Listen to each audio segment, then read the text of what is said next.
마켓나우 2부 시작하겠습니다. 시청자 여러분, 안녕하세요. 이지혜입니다. 오늘 지수적인 흐름으로 봤을 때 큰 문제 없이 잘 가고 있는 흐름들, 크게 떨어지지 않는 흐름들, 외국인 매도를 개인이 좀 받아주고 있는 모습은 나타나는데요. 오늘 전반적으로 은행주가 좀 튀어오르면서 순환매의 흐름을 좀 보여주더라고요. 브리핑을 통해서 시장의 전반적인 상황을 점검해드리고 분석해드리겠습니다.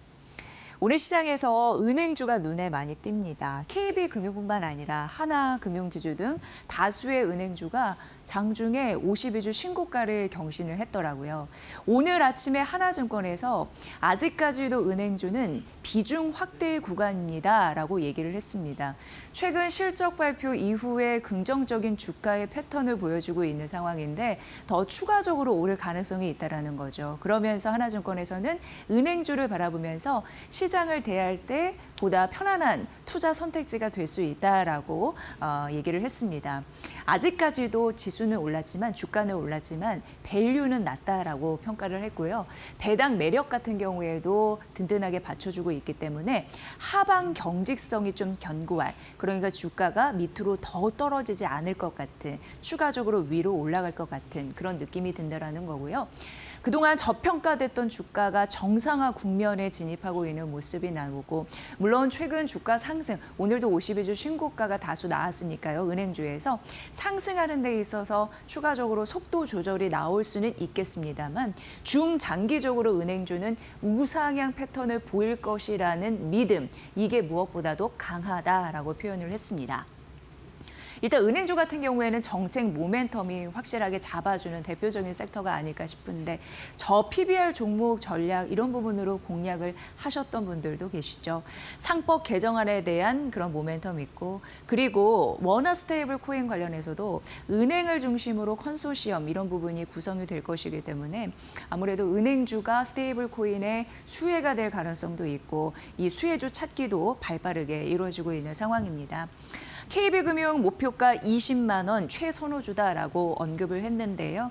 아무래도 KB은행 같은 경우에는 업종 내 리딩 뱅크로서 프리미어 부여 기대 이런 부분이 당연히 있겠죠. 오늘 52주 신고가 기록을 했고요. 하나금융지주도 신고가 오늘 갔습니다. 목표가 15만 7천 원이라고 얘기했고 저평가 매력이고요. KB금융과 하나금융지주를 딱 꼽아 얘기한 이유는 결정적으로 은행들이 그 자기 자본 비율 이익이 굉장히 중요하거든요. 왜냐하면 리스크가 강타했을 때 스스로 견딜 수 있는 자본의 힘이 중요한데 그게 KB금융과 하나금융지주는 최고 수준이다라고 얘기를 했습니다. 그리고 은행주는 우리뿐만 아니라 전 세계적으로 은행주가 주가의 흐름이 비슷하게 잘 가고 있는 흐름들이 나타나고 있는데 그럼에도 불구하고 우리나라 은행주 같은 경우에는 저평가 낮은 밸류라고 말씀드렸잖아요. PBR 1배 미만입니다.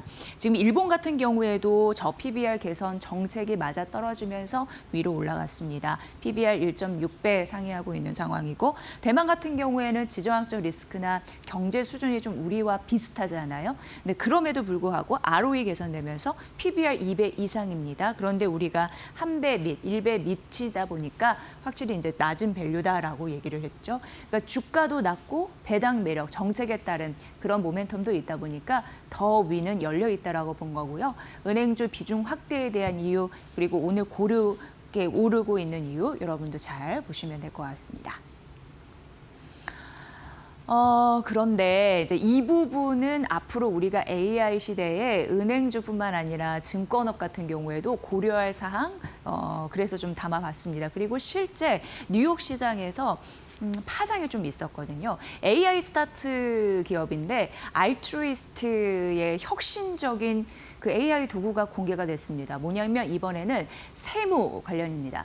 혁신적으로 세무, 맞춤형 이런 부분에서 고객 자산 관리를 도울 수 있을 것 같은 그런 모델을 공개를 하자 자산 관리주가 줄줄이 떨어지는 흐름들이 있었는데 특히나 대형 투자은행이나 중소형 증권사들이 줄줄이 떨어지는 흐름들이 있었거든요. 그러니까 AI로 급여 명세서, 뭐 계좌 내용, 각종 문서를 잘 분석을 해서 세금 전략을 자동으로 또 설계해주는 그런 맞춤형 세무 비서다라고 보시면 될 것 같습니다. 그런데 고액 자산가들은 절세를 또 굉장히 중요하게 여기잖아요. 세무 관련해서.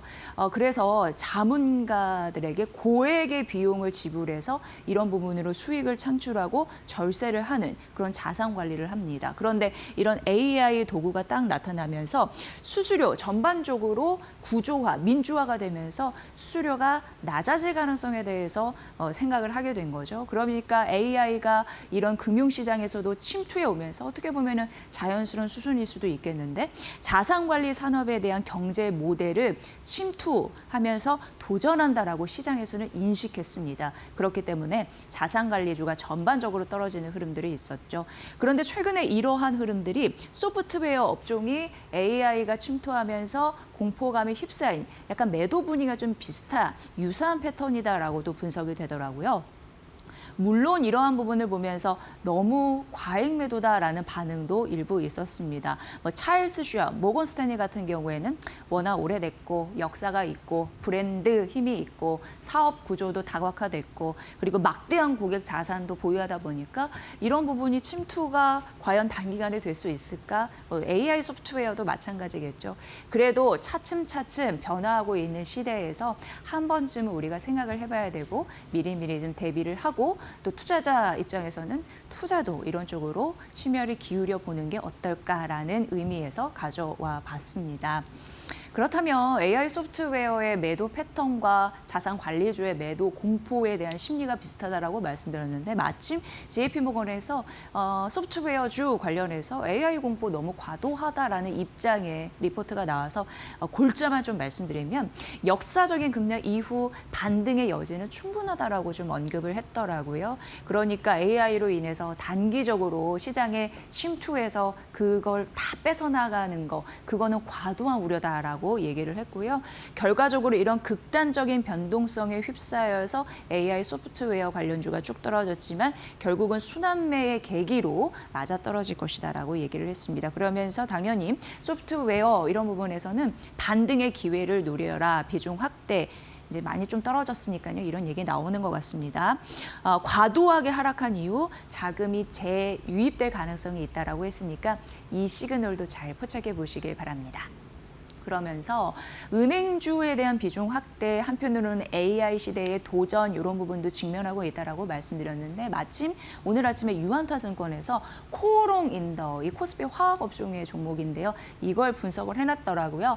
목표 주가를 7만 원에서 8만 3천 원으로 잡으면서 여기를 왜 올려 잡았냐면 금융자산에 대한 불어나는 그 금액에 대한 가치 평가가 다시 될 것이다라는 의미였고요.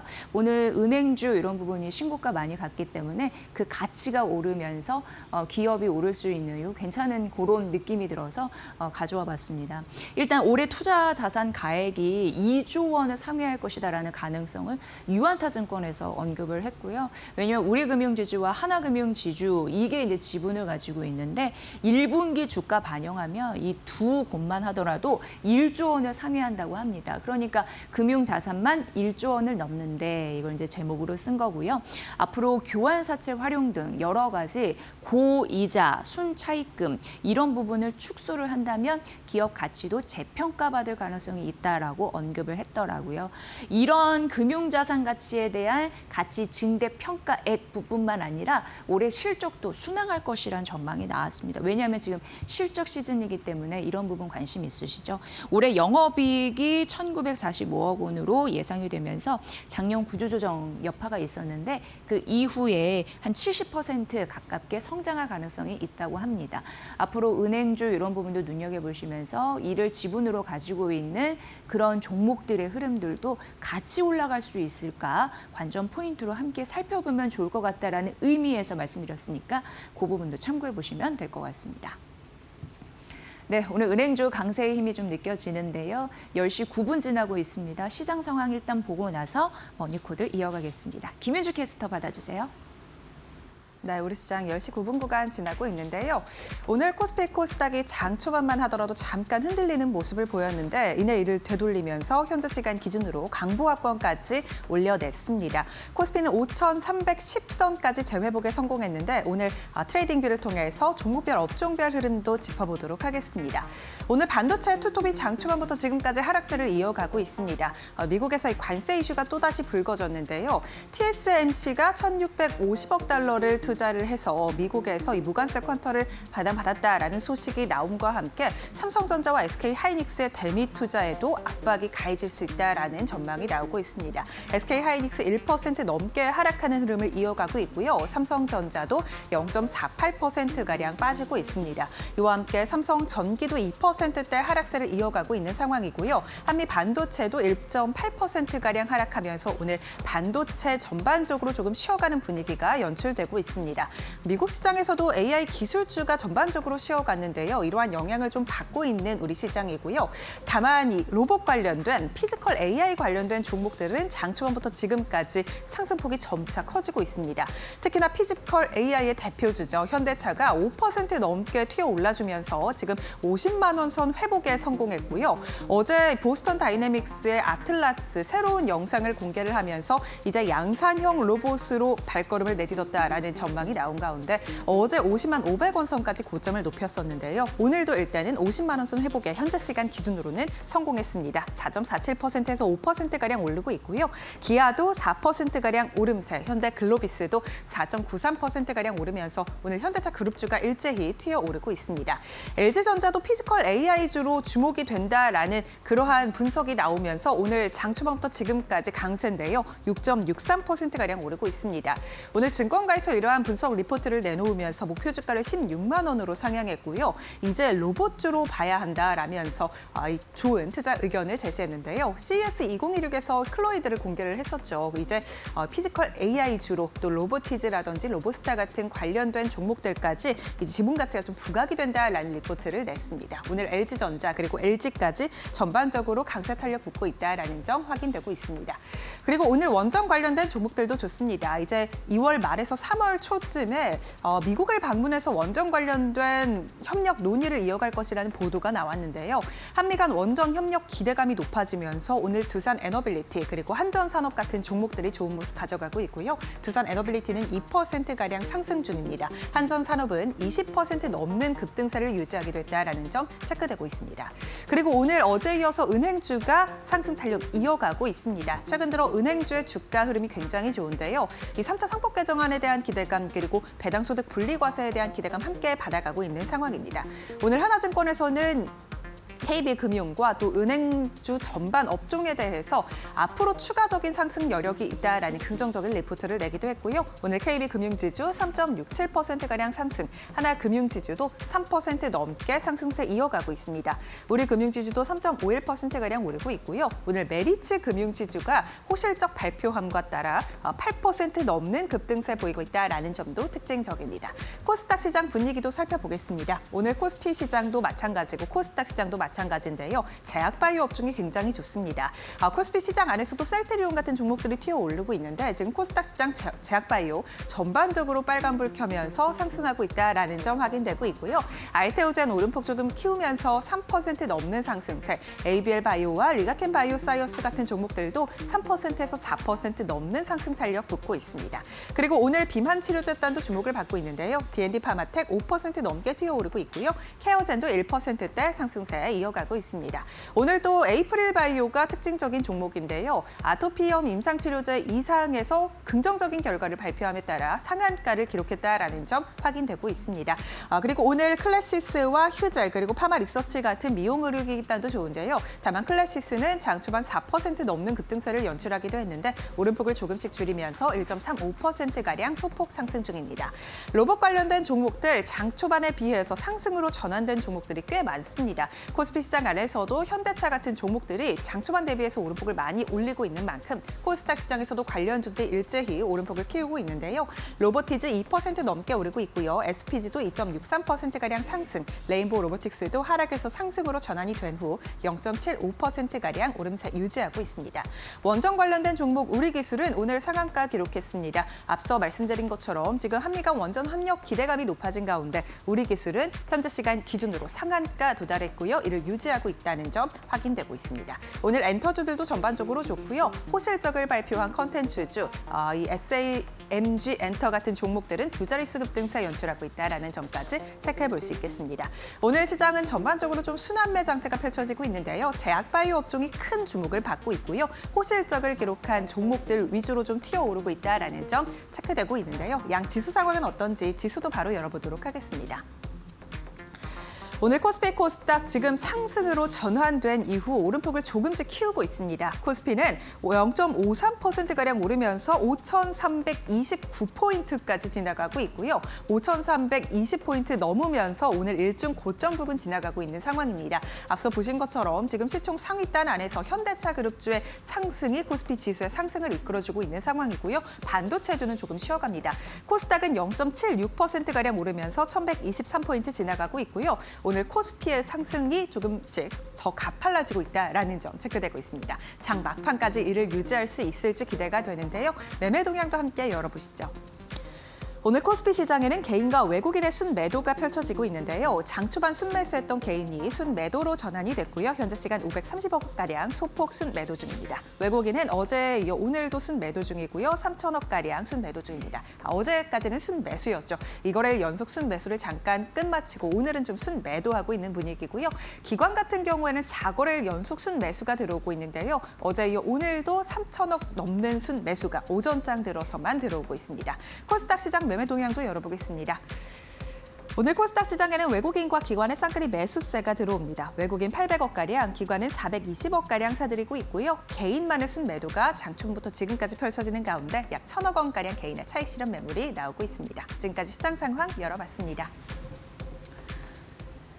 오늘 시장에서 하루 만에 역전의 반전의 드라마를 써낸 종목이 있으니 바로 에이프릴 바이오 되겠습니다. 어제는 정규장에서 15% 종가를 형성하면서 급락 마감을 했었죠. 근데 이유는 일부 임원이 보유 주식을 장내에 매도하는 그런 공시를 냈기 때문입니다. 이걸 시장에서 어떻게 생각을 했냐면 지금 뭐니 해도 임상 결과 발표를 앞두고 있는데 뭔가 잘못 틀어진 것이 아닌가 이렇게 인식을 했었죠. 그래서 매물 압박이 있었습니다. 그런데 미국의 바이오텍인 에보뮌의 긍정적인 이벤트 소식이 나왔습니다. 바로 아토피 피부염 AD라고 하는데 임상 2상 성공 소식이 발표가 됐거든요. 근데 에보뮌하고 어떤 관계가 있느냐라고 보면 에이프릴 바이오 같은 경우에는 24년 6월에 기술 수출 계약을 맺었습니다. 바로 신약 후보 물질 관련이었는데 아토피 피부염 관련이었죠. 그리고 자체 개발 독자적인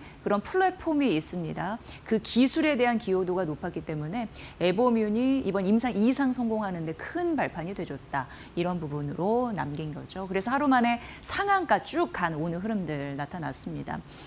오늘 아침에 한국투자증권과 DS증권에서는 목표 주가를 10만 원으로 한 곳은 올려 잡았고요. 상향한 거고 33,000원에서 10만 원으로 이렇게 급 올렸습니다. 그리고 한 곳은 10만 원을 유지했습니다. 그러면서 제목에 딱 보니까 우리가 그렇게 얘기했지, 잘 될 거라고 얘기했지 이런 느낌으로 썼더라고요. 어쨌든 33,000원에서 10만 원으로 올린 국내 증권사의 의견을 보면은 임상 성공 확률을 대폭 올려잡았습니다. 기존에는 14%였는데 이제 65% 가깝게 올려잡았고 이러면서 아토피 피부염의 가치를 확 높였는데요. 역시 2,500억 원이 안 되는 그런 가치를 1조 3,700억 원 이상으로 그 가치를 높였습니다. 그러면서 하나 더 궤양성 대장염 가치도 한 3,000억 원 가까이 이상 올려 잡았는데 추가해서 잡았는데 에보뮌이 임상 2상 진입하겠다라는 의지를 또 밝혔거든요. 결과적으로 이번에 에보뮌이 아토피 피부염 임상 2상 이런 부분에 긍정적인 소식을 가져다 주면서 자체 플랫폼, APR 바이오의 자체 플랫폼 기술에 대한 긍정적인 시각이 생겼습니다. 그러면서 차세대 신약 기술 개발에 대한 그런 모멘텀도 강화가 되면서 긍정적인 흐름들이 있습니다. 상한가 풀리지 않고 현재도 편안한 흐름을 이어가고 있는데 목표 주가 10만 원 올린 두 증권사의 이슈, 전략 이런 부분도 참고해 보시면 될 것 같습니다. 외국계 증권사에서 K 반도체에 대해서 다리를 걸었습니다. 그래서 잠시 좀 언급을 해드리겠습니다. 일단 CLSA의 의견이었고요. 지금 K반도체 차익 실현 의견을 우리는 지속해서 내겠다. 이렇게 얘기를 했습니다. 그러면서 삼성전자, SK 하이닉스를 얘기를 했는데 일단 가격이 올랐다라는 것에 집중을 하더라고요. 그리고 모멘텀 괴리 이런 부분도 언급을 하면서 조정 가능성이 높아지고 있다. 그러니까 결과적으로 뭐 투자자들이 반대를 하건 말건 일단 가격적인, 그러니까 기술적인 리스크가 있다라고 얘기를 했습니다. 지금 목표가 15만 원에서 16만 원, 지금 거의 현재가가 올라온 상황인데 50일 이평선 부근에서 재진입을 노릴 것 이렇게 삼성전자는 언급을 했고요.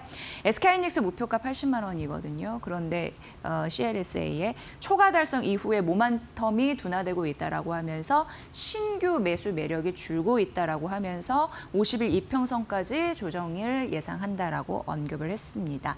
이게 이제 CLSA의 K 반도체의 다리를 건 그런 리포트 내용 말씀드렸고요. 오늘 아침에 뭐 큰 문제가 있나 싶어서 찾아봤더니 교보증권에서는 오히려 SK 하이닉스 목표 주가 상향했습니다. 그래서 이 부분까지 좀 언급드리면 120만 원으로 올려 잡았는데 주주가치 증대에 대한 기대감이 있다라는 부분과 더불어서 삼성전자는 투자 의견 그리고 목표가 유지했거든요. 22만 원입니다. 이유는 원스톱 메모리 이런 부분에서 긍정적인 점수를 줬습니다. 아직까지 크게 흔들리지 않았고 일단 일부분 브레이크 건 외국계 증권사의 리포트가 나왔다라는 소식, 우리는 그런 매도 포인트를 잘 알아야기 때문에 이런 의견까지 전해드렸습니다. 다음 페이지 보면요.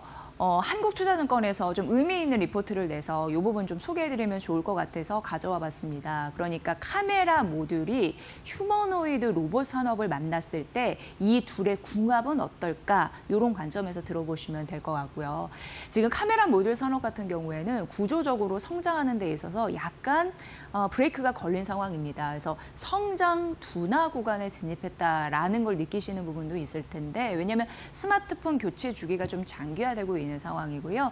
대당 카메라 수도 좀 제한적인, 정체되고 있는 그런 흐름들이 나타나고 있습니다. 그런데 카메라 모듈 공급사가 만약 로봇 산업과 결부된다면 이런 시나리오 가능하잖아요. 당연히 앞으로도 그럴 가능성이 있고 그걸 봤을 때 신규 응용처가 좀 다변화되니까 그런 부분은 긍정적이다라고 한국투자증권에서는 얘기를 했습니다. 그러면서 모듈 사용 대당, 이 카메라 모듈을 말하는 겁니다. 거기를 봤을 때 탑재 개수가 5개에서 6개 정도 추정이 된다고 하는데 기존 전장용과 좀 유사한 그런 대수더라고요. 그럼에도 불구하고 지나친 낙관은 금물이라고 얘기를 했습니다. 이걸 좀 잘 보셔야 되는데 전략 고객사 여러분 아시겠죠? 올해 기존에는 전기차용에서 올해 휴머노이드 라인으로 전환을 하겠다라고 공식화했습니다. 그러면서 연간 1년에 만들어낼 수 있는 생산 능력 대수 이런 부분을 봤을 때 최대 400만 대까지 장기 목표로 제시를 했거든요. 그런데 시장에서는 실제 좀 보수적으로 보고 있다라고 한국투자증권에서는 얘기하더라고요. 그러니까 실제 판매량을 추정해 봤을 때 그 데이터를 일단 보면 올해는 1만 대에서 3만 대 정도가 될 거고요. 지금 이제 초기 국면이니까 사실 뭐 로봇은 잘 만든다고 하더라도 내년에는 10만에서 최대 50만 대까지 밴드가 좀 있고요. 28년 같은 경우에는 100만 대에서 200만 대까지 이렇게 좀 보수적으로 시장에서는 해석을 합니다. 그래서 고객사 같은 경우에는 400만 대라고 얘기를 했지만 실제적으로 그거보다는 못하게 좀 만들 것이다라는 가능성이 있는데 다음 페이지에서 만나보면은 그래서 이제 산정된 게 휴머노이드 향 그쪽으로 들어가는 카메라 모듈을 계산을 해야지 카메라 모듈 관련한 그런 관련주를 우리가 투자할까라는 계산이 나오는 거잖아요. 그거를 또 친절하게 분석을 해놨습니다. 그걸 봤을 때 두 가지 시나리오로 보시면 됩니다. 첫 번째는 기본, 두 번째는 잘 될 때. 첫 번째 기본으로 봤을 때 올해는 28억, 내년에 278억, 그리고 28년에 2,781억 원이고, 그리고 이거를 좀 시장이 굉장히 좋았을 때, 업종이 좋았을 때도 보면은 이런 좀 차이가 있습니다. 근데 이거 좀 비교해 보시면 되는데, 대표적으로 삼성전기와 LG 이노텍을 따지잖아요. 근데 올해 광학 매출 합산을 22조 원 상회한다고 봤을 때 한국투자증권에서는 시장이 굉장히 좋아도, 업종이 굉장히 좋아도 카메라 모듈 전체 시장에서 봤을 때 휴머노이드가 차지하는 비중이 2028년도까지 한 자릿수에 불과할 것이다라고 얘기를 했습니다. 이 얘기인즉슨 결과적으로 카메라 모듈 이 부분을 제외한 다른 부분을 좀 봐야 되지 않을까? 이렇게 투자 의견을 전달한 것과 다르지 않습니다. 왜냐하면 카메라 모듈 같은 경우에 당분간은 스마트폰의 의존도가 훨씬 셀 거다, 이렇게 분석을 하더라고요. 물론 캐시카우의 역할은 있습니다. 폭발적인 수요는 아니어도 교체에 대한 수요, 그런 부분을 좀 견조하게 것이기 때문에 캐시카우 역할은 하더라도 드라마틱하게 뭐 커질 것 같은 느낌은 아니고, 휴머노이드 같은 경우에도 한 자릿수 성장 28년도까지에 그칠 것으로 보이니 당분간 성장 모멘텀은 뭐니 해도 카메라 모듈 밖에서 찾아야 된다라고 얘기를 했습니다. 그것으로 봤을 때 삼성전기가 대형 부품주 중 최선호주다라고 얘기했는데, 이유는 AI 인프라 사이클 구조적으로 그런 부분으로 좀 전략이 괜찮거든요. MLCC나 패키지 기판 중심 이런 부분이 잡아주고 있습니다. 그래서 EPS 증가율 이런 부분으로 봤을 때 올해 이게 작년 3%밖에 안 됐거든요. 올해 47%나 좀 대폭 상향했습니다. 이 부분이 있기 때문에 삼성전기는 긍정적으로 바라보면서, LG 이노텍은 스마트폰 의존도가 90%, 굉장히 절대적이기 때문에 보수적으로 바라봤습니다. 그래서 AI 사이클의 수혜가 제한될 것으로 바라봤고요. 올해 다만 증액에 전환 가능성은 있습니다. 하지만 이 둘을 비교해봤을 때 확실히 삼성전기다 이렇게 얘기하고 있으니까 카메라 모듈, 휴머노이드 조합 이런 부분으로 봤을 때 여러분도 잘 참고를 해보시길 바랍니다. JP모건에서 BGF 리테일 분석을 했는데요. 일단 목표 주가를 11만 원에서 13만 원으로 올려 잡았으나 현재가가 13만 원이거든요. 오늘 장중에 한 14만 원 정도 넘었나요? 그래가지고 투자 의견은 중립을 유지한 이유 좀 보셔야 되는데, 일단 편의점 부분의 이익은 바닥을 탈출했다라고 해서 13만 원으로는 올려 잡았습니다. 근데 투자 의견 중립은 이익 회복 기대감이 이미 주가에 많이 반영이 돼 있다라고 하고, 현재 정말 목표가가 현재 주가가 13만 원입니다. 4분기 영업이익 전망치는 상회에서 올라왔고요. 올해 성장 전략은 여기 있습니다. 일단 점포 300개 늘리겠다, 순증하겠다라는 목표 있고, 대형화하고 고수익 점포로 당연히 해야지 이게 먹히겠죠. 그리고 고마진 상품, 음료나 그리고 아이스크림 등 이런 부분을 또 전략으로 세웠고요. H&B 같은 경우에는 헬스 앤 뷰티입니다. 해외 인기 상품 이런 부분을 잘 버무리면서 신성장 카테고리를 육성하겠다라는 의지, 이게 성장 전략이니까 앞으로 전략 짜실 때 좀 보셔야 될 것 같습니다. 그러면서 외국인 관광객 매출이 확대가 될 수 있을지 주목하라고 했습니다. 네, 목표 주가 이런 부분이 있고, 이게 JP모건의 의견이고, 국내 증권사 의견 궁금했거든요. 왜냐하면 지금 목표가가 현재가가 넘어가는 흐름들이 나타나고 있으니까. 근데 삼성증권 같은 경우에는 새롭게 제시를 했는데 아니나 다를까 16만 2천 원으로 새롭게 제시를 했고요. 한국투자증권과 NH투자증권도 16만 원으로 각각 올려 잡았거든요. 역시나 좀 JP모건이 보수적으로 봤구나라는 의견이 있고요. 어쨌든 국내 증권사, 오늘 아침에 나온 증권사 의견이니까 잘 참고해 보시면 될 것 같습니다. 이런 거 봤을 때 아직 룸은 있는 거죠. 다음 페이지 만나보겠습니다. 네, 오늘 이제 BGF 리테일까지 만나보겠습니다. 자, 오늘 시장 전반적으로 흔들리지 않고 상승하는 흐름들 좀 나타나고 있는데요. 이난희 이데일리 온 파트너님 어떻게 생각하고 있을지 만나보겠습니다. 파트너님 반갑습니다. 네, 안녕하세요. 네, 오늘 시장 어떻게 반갑습니다. 보세요? 네. 네. 지금 이제 우리 시장이 이 5,000포인트까지 오기까지 가장 1등 공신이 누구냐면 반도체였죠. 그죠? 그리고 지금 보면은 좀 약간 테마성에서 또 그 뒤를 힘을 실어주는 분단이 누구였냐면 로봇이었거든요. 그리고 이제 차츰 이제 반도체와 로봇이 자리를 잡으면서 이제 또 원전 요런 부분들도 이런 지금 로봇이나 원전이나 반도체나 이런 부분들이 전부 다 뭐와 연관성이 있느냐면은 미국 시장의 어떤 흐름 방향성, 그죠? 트럼프가 어떤 얘기를 했느냐, 거기에 따라서 시장을 조금 많이 움직여줬습니다. 그래서 사실 이제 지금 지수가 5,300포인트 정도 오니까 지금 사실 우리나라 시총도 4,800조, 우리가 지수가 2,000조일 때는 2,000포인트일 때는 시총이 2,000조였지만 지금이 시총이 이렇게 훌쩍 뛰어넘으면서 세계 8위에 올라서는 그런 기염을 토하고 있습니다. 독일과 대만을 올라서는 그런 어떤 흐름들이죠. 그러다 보니까 시장이 어떠냐면은 이 그 흐름 방향을 잘 조율을 하는 거예요. 개인들이 매도를 한다? 그럼 어떻습니까? 기관이나 연기금이 받쳐주고 외인 기관이 판다? 그럼 또 개인들이 잡아주고 이런 어떤 연관고리가 좀 진행이 되는데 이번 주에는 이 개인들의 매도가 많은 것이 아무래도 이제 명절을 앞두고 그죠? 뭐 오늘까지 조금 이제 좀 매도를 하셔야 또 이제 계좌에서 돈을 좀 빼서 쓸 수 있는 그런 방향이 있기 때문이어서 그런지 모르겠지만 이번 주에는 계속 개인들의 매도가 나오고 있습니다. 그걸 기관들이 잘 받아주고 있거든요.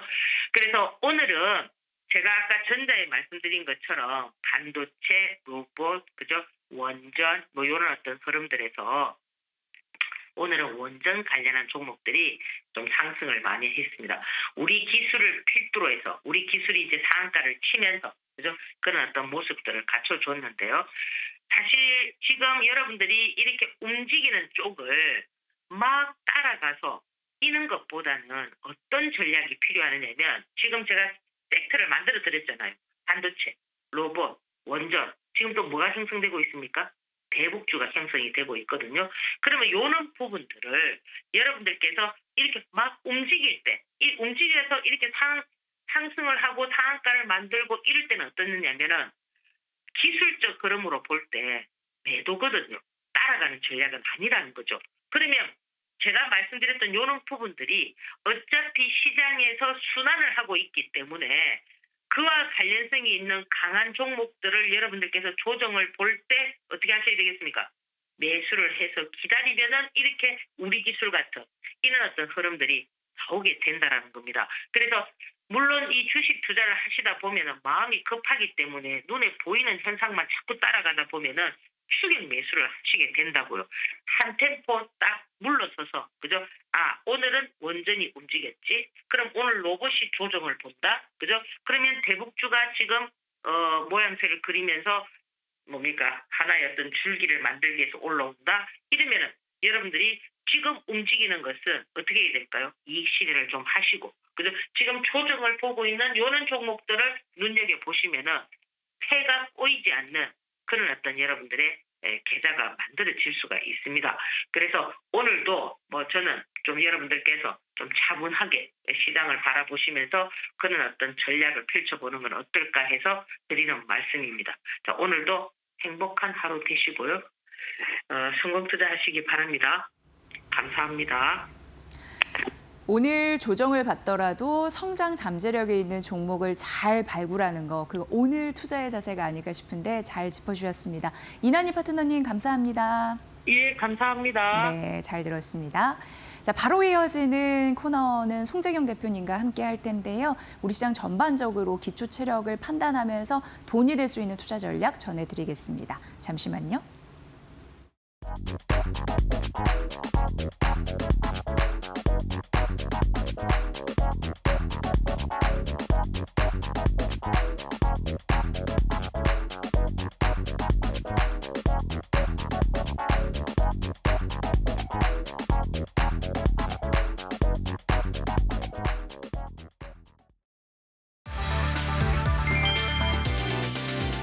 사상 최고치 턱 밑에서 멈췄다. 10일 뉴욕 증권거래소에서 다우지수는 0.10% 오른 5188.1세 마감했다. 그러나 S&P 500은 0.33%, 나스닥은 0.59% 밀렸다. 다우만 웃고 시장은 숨을 골랐다. 문제는 소비였다. 12월 소매 판매는 전월 대비 보합, 시장 예상치를 크게 밑돌았다. 자동차를 제외해도 흐름은 같았다. 연간 증가율은 2.4%, 물가 상승률에도 못 미쳤다. GDP에 반영되는 컨트롤 그룹 판매는 0.1% 감소했다. 단순한 소비 둔화를 넘어 성장률 하향 압력으로 이어질 가능성이 제기됐다. 채권 시장은 즉각 반응했다. 미 국채 10년물 금리는 4.14%까지 내려 약 4주 만에 최저치를 찍었고 금리 인하 기대는 되살아났다. 그러나 주식시장은 엇갈렸다. 코스트코와 월마트는 하락했고 AI 기반 자산관리 도구 등장 여파에 찰스 슈왑 등 금융주는 급락했다. 지금 시장은 묻고 있다. 고점 돌파인가? 조정의 시작인가? 시선은 고용과 물가 지표로 이동했다. 상승장 이후에 첫 시험대에 들어섰다. 5,000피 시대 좀비 기업과 동전주의 칼날이 향했다. 금융당국이 시가총액과 매출액 기준을 추가로 높이는 상장 폐지 제도 개편을 추진한다. 현재 코스피는 시총 200억 건, 코스닥은 150억 건 미만이면 형식적 상장 폐지 절차에 들어가지만 이를 조기 상향하고 기준선도 더 강화하는 방안이 논의되고 있다. 핵심은 동전주다. 미국 뉴욕증권거래소와 나스닥은 1달러 미만 주가를 상장 유지 위반으로 본다. 금융당국도 코스닥 1,000원 미만 종목을 상장 폐지 요건에 포함하는 방안을 검토 중이다. 코스닥 상장사의 약 10%가 대상이 될 수 있다. 실제 퇴출도 늘었다. 지난해 코스닥 상장 폐지는 20곳으로 전년 대비 40% 증가했다. 5,000피 랠리의 이면에서 시장 정리 작업이 빨라지고 있다.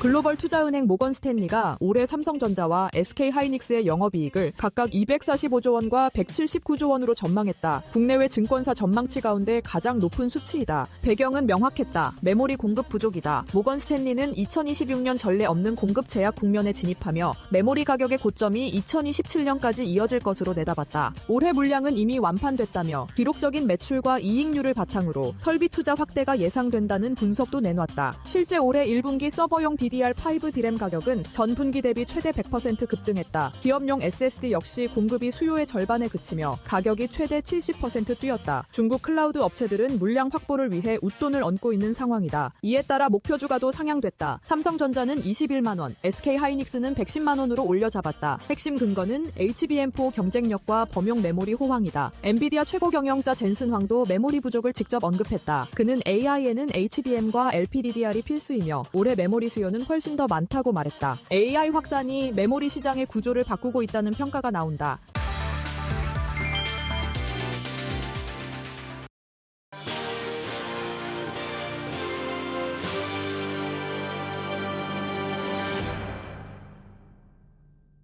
네, 투자 수익률을 어떤 섹터에서 높여야 될까요? 그 답을 함께 찾아보도록 하겠습니다. 송재경 디멘전 투자자문 대표님 모셨습니다. 대표님 어서 오세요. 네, 안녕하세요. 네. 지금 시장에서는 항상 그 싸움인 것 같습니다. AI 투자 과잉인지 아니면 자연스러운 성장 사이클의 과정인지 이런 부분인데 빅테크 그러니까 하이퍼스케일러들의 올해 회사채가 엄청나게 급증할 것이라는 그런 또 분석도 나와서 현재 분위기를 좀 알고 싶습니다.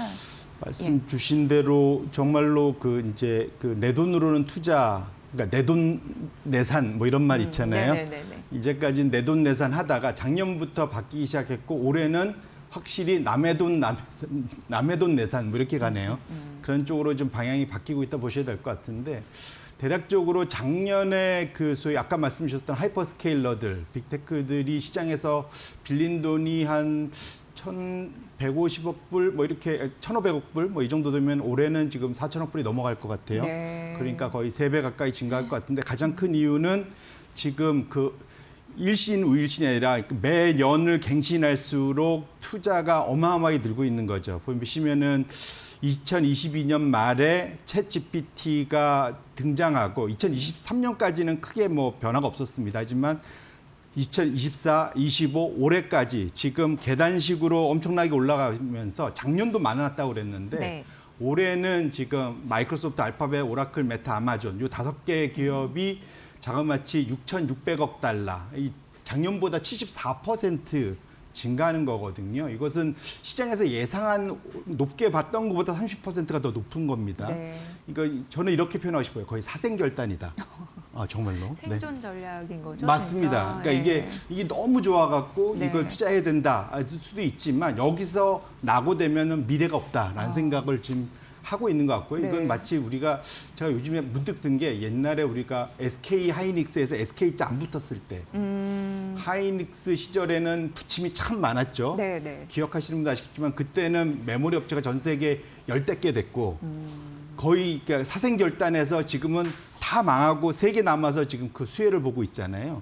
마치 지금 저는 이제 빅테크들의 지금 하는 걸 보면 그 당시에 우리가 많이 맨날 그 신문에서 봤던 언론에서 봤던 치킨 게임 네. 거의 그 느낌으로 좀 가고 있다. 흘리면서도 해야 되는 경쟁. 그렇죠. 안 하면 죽는 네. 그 상황으로 가고 있어서 그러다 보니까 확실하게 지금 시장에서는 다행스럽게 지난주에는 오라클이 250억 달러, 이번 주 월화 동안 구글이 국내에서 200억 달러, 유럽 가갖고 한 120억 달러에서 한 320억 달러 지금 그 채권 발행에 성공을 했습니다. 네, 네. 일단 그것은 다행스럽긴 하지만 이건 거꾸로 말하면 이 업체들이 옛날에는 내돈내산하면서 거의 이게 그 소위 이제 방탄이라는 말, 블랙프루프처럼 경기에 프루프하다는 얘기를 들어왔었거든요. 경기가 좋든 말든 빅테크는 늘 잘 가. 네. 였는데 이제는 그런 말은 옛말이 된다. 왜냐면은 채권 비중, 빚이 많아지면 금리에 민감할 수밖에 없고 결국은 금리 따라 움직이는 또 다른 이제 회사가 그렇죠. 또 다른 업종하고 비슷해졌기 때문에 이제 앞으로의 시장에서의 고민은 빅테크가 지금 높게 받고 있는 PER 평균 한 27배, 시장이 22배, 중소형주는 17배, 16배 받는데 너무 과한 거 아니야? 라는 고민들이 있어서 그래서 지금 연초 이후에 미국의 주가가 다우는 한 4, 5% 올랐지만 나스닥은 아직도 마이너스잖아요. 네, 지금 네. 이제 그렇게 되는 이유가 빅테크에 대해서 투자자들이 고민하기 시작했다. 그런 것들이 이 상황에 나타나서 현재 앞으로 지금 서학개미 분들은 좀 고민이 좀 깊어질 수밖에 없다. 지금 연초 이후에 작년까지는 우리나라 서학개미 분들이 투자를 너무 잘해갖고 네. 그 종목들을 딴 ETF도 있습니다. 작년에는 미국보다 성과가 더 좋았거든요. 근데 올해 들어와서는 미국보다 더 나빠서 마이너스 한 4, 5% 이렇게 이루고 있어요. 그래서 결론적으로는 지금 빅테크 중심의 투자 방식이 시장에서 확실한 시험대에 오른 것만은 분명하다 이렇게 말씀드립니다.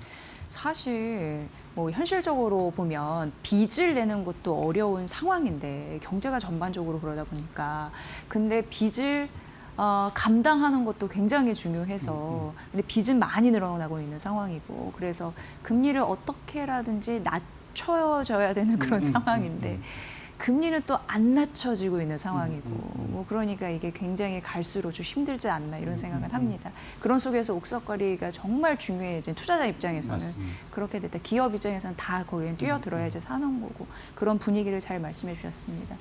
그렇다 보니까 최근 약간 시장의 시선이 일단 뭐 차익 실현하신 분들도 계시고 아니면 또 추가 상승 좀 긴 패턴에서 보시는 분들도 계신 것 같은데 그래서 오늘 또 은행주가 올라가는 흐름들도 자연스럽게 연결되잖아요. 배당주 관심 또 가지시더라고요. 반도체, 배당주 이런 번호로 봤을 때 어떻게 투자를 또 가름말을 타야 될까요? 실제로 우리가 알게 모르게 서서히 정부의 정책이 하나둘씩 지금 그러니까 소위 법안 만들어지고 실행이 되기 시작했습니다. 대표적인 게 배당 분리과세. 네. 그게 이제 올해 1월부터 시작을 해서 올해부터 받는 배당에 대해서는 분리 과세가 될 수 있어서 소위 말하는 배당을 많이 받는 분들 입장에서는 당연히 이제는 개별 종목들 중에 배당주에 대한 투자가 관심이 있을 수밖에 없는 상황이 됐다. 말씀드리고 싶은데 제가 지금 차트를 하나 갖고 왔는데 네. 일단 코스피가 연초에 지금 최근 한 달 사이에 한 14% 올랐는데 전 세계에서도 이래도 1등입니다. 근데 그거보다 더 많이 오른 게 플러스 고배당주. 근데 이게 뭐냐면 FIN 가이드 고배당 인덱스를 추종하는 ETF입니다.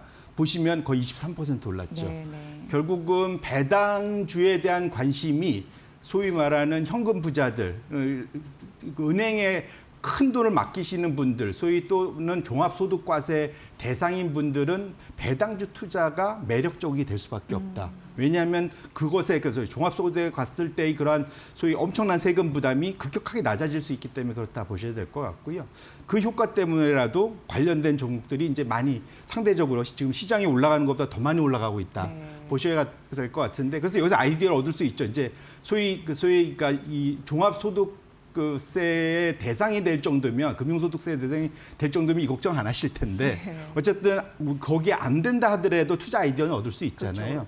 그러면 이것은 어떤 식으로 골라야 되느냐?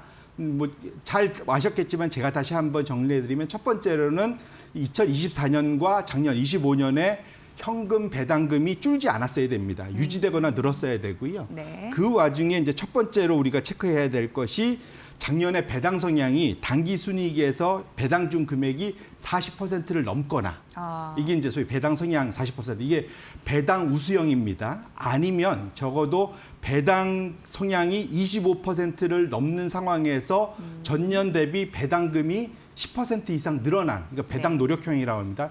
이 둘 중에 하나가 되면 된다 보셔야 될 것 같고 소위 안전 추구형 분들은 1번으로 갈 거고 아닌 분들은 2번으로 갈 겁니다. 그러니까 소위 주가는 오히려 2번이 탄력이 더 좋을 것 같아요. 네, 네. 배당 노력형들이. 그래서 어쨌거나 이런 종목들이 본격적으로 수혜를 받을 수 있고 그러다 보니까 말씀 주셨던 대로 은행주들이 대표적인 우리나라에서는 또 배당 많이 주는 종목들이잖아요. 네. 그래서 그런 것들이 아까 거기 많이 섞여 있습니다. 그래서 뭐 자동차도 일부 거기에 섞여 있긴 하지만 결론적으로는 현재 상황에서는 올해 또 하나의 키는 소위 이제 정책이 실시되면서 그 효과에 따라서 돈이 움직이기 시작한다. 그 돈을 우리가 쫓아가면서 종목을 고르는데 아이디어를 얻자. 이것이 이 두 번째 배당주와 관련된 투자 아이디어다 이렇게 말씀드립니다. 네.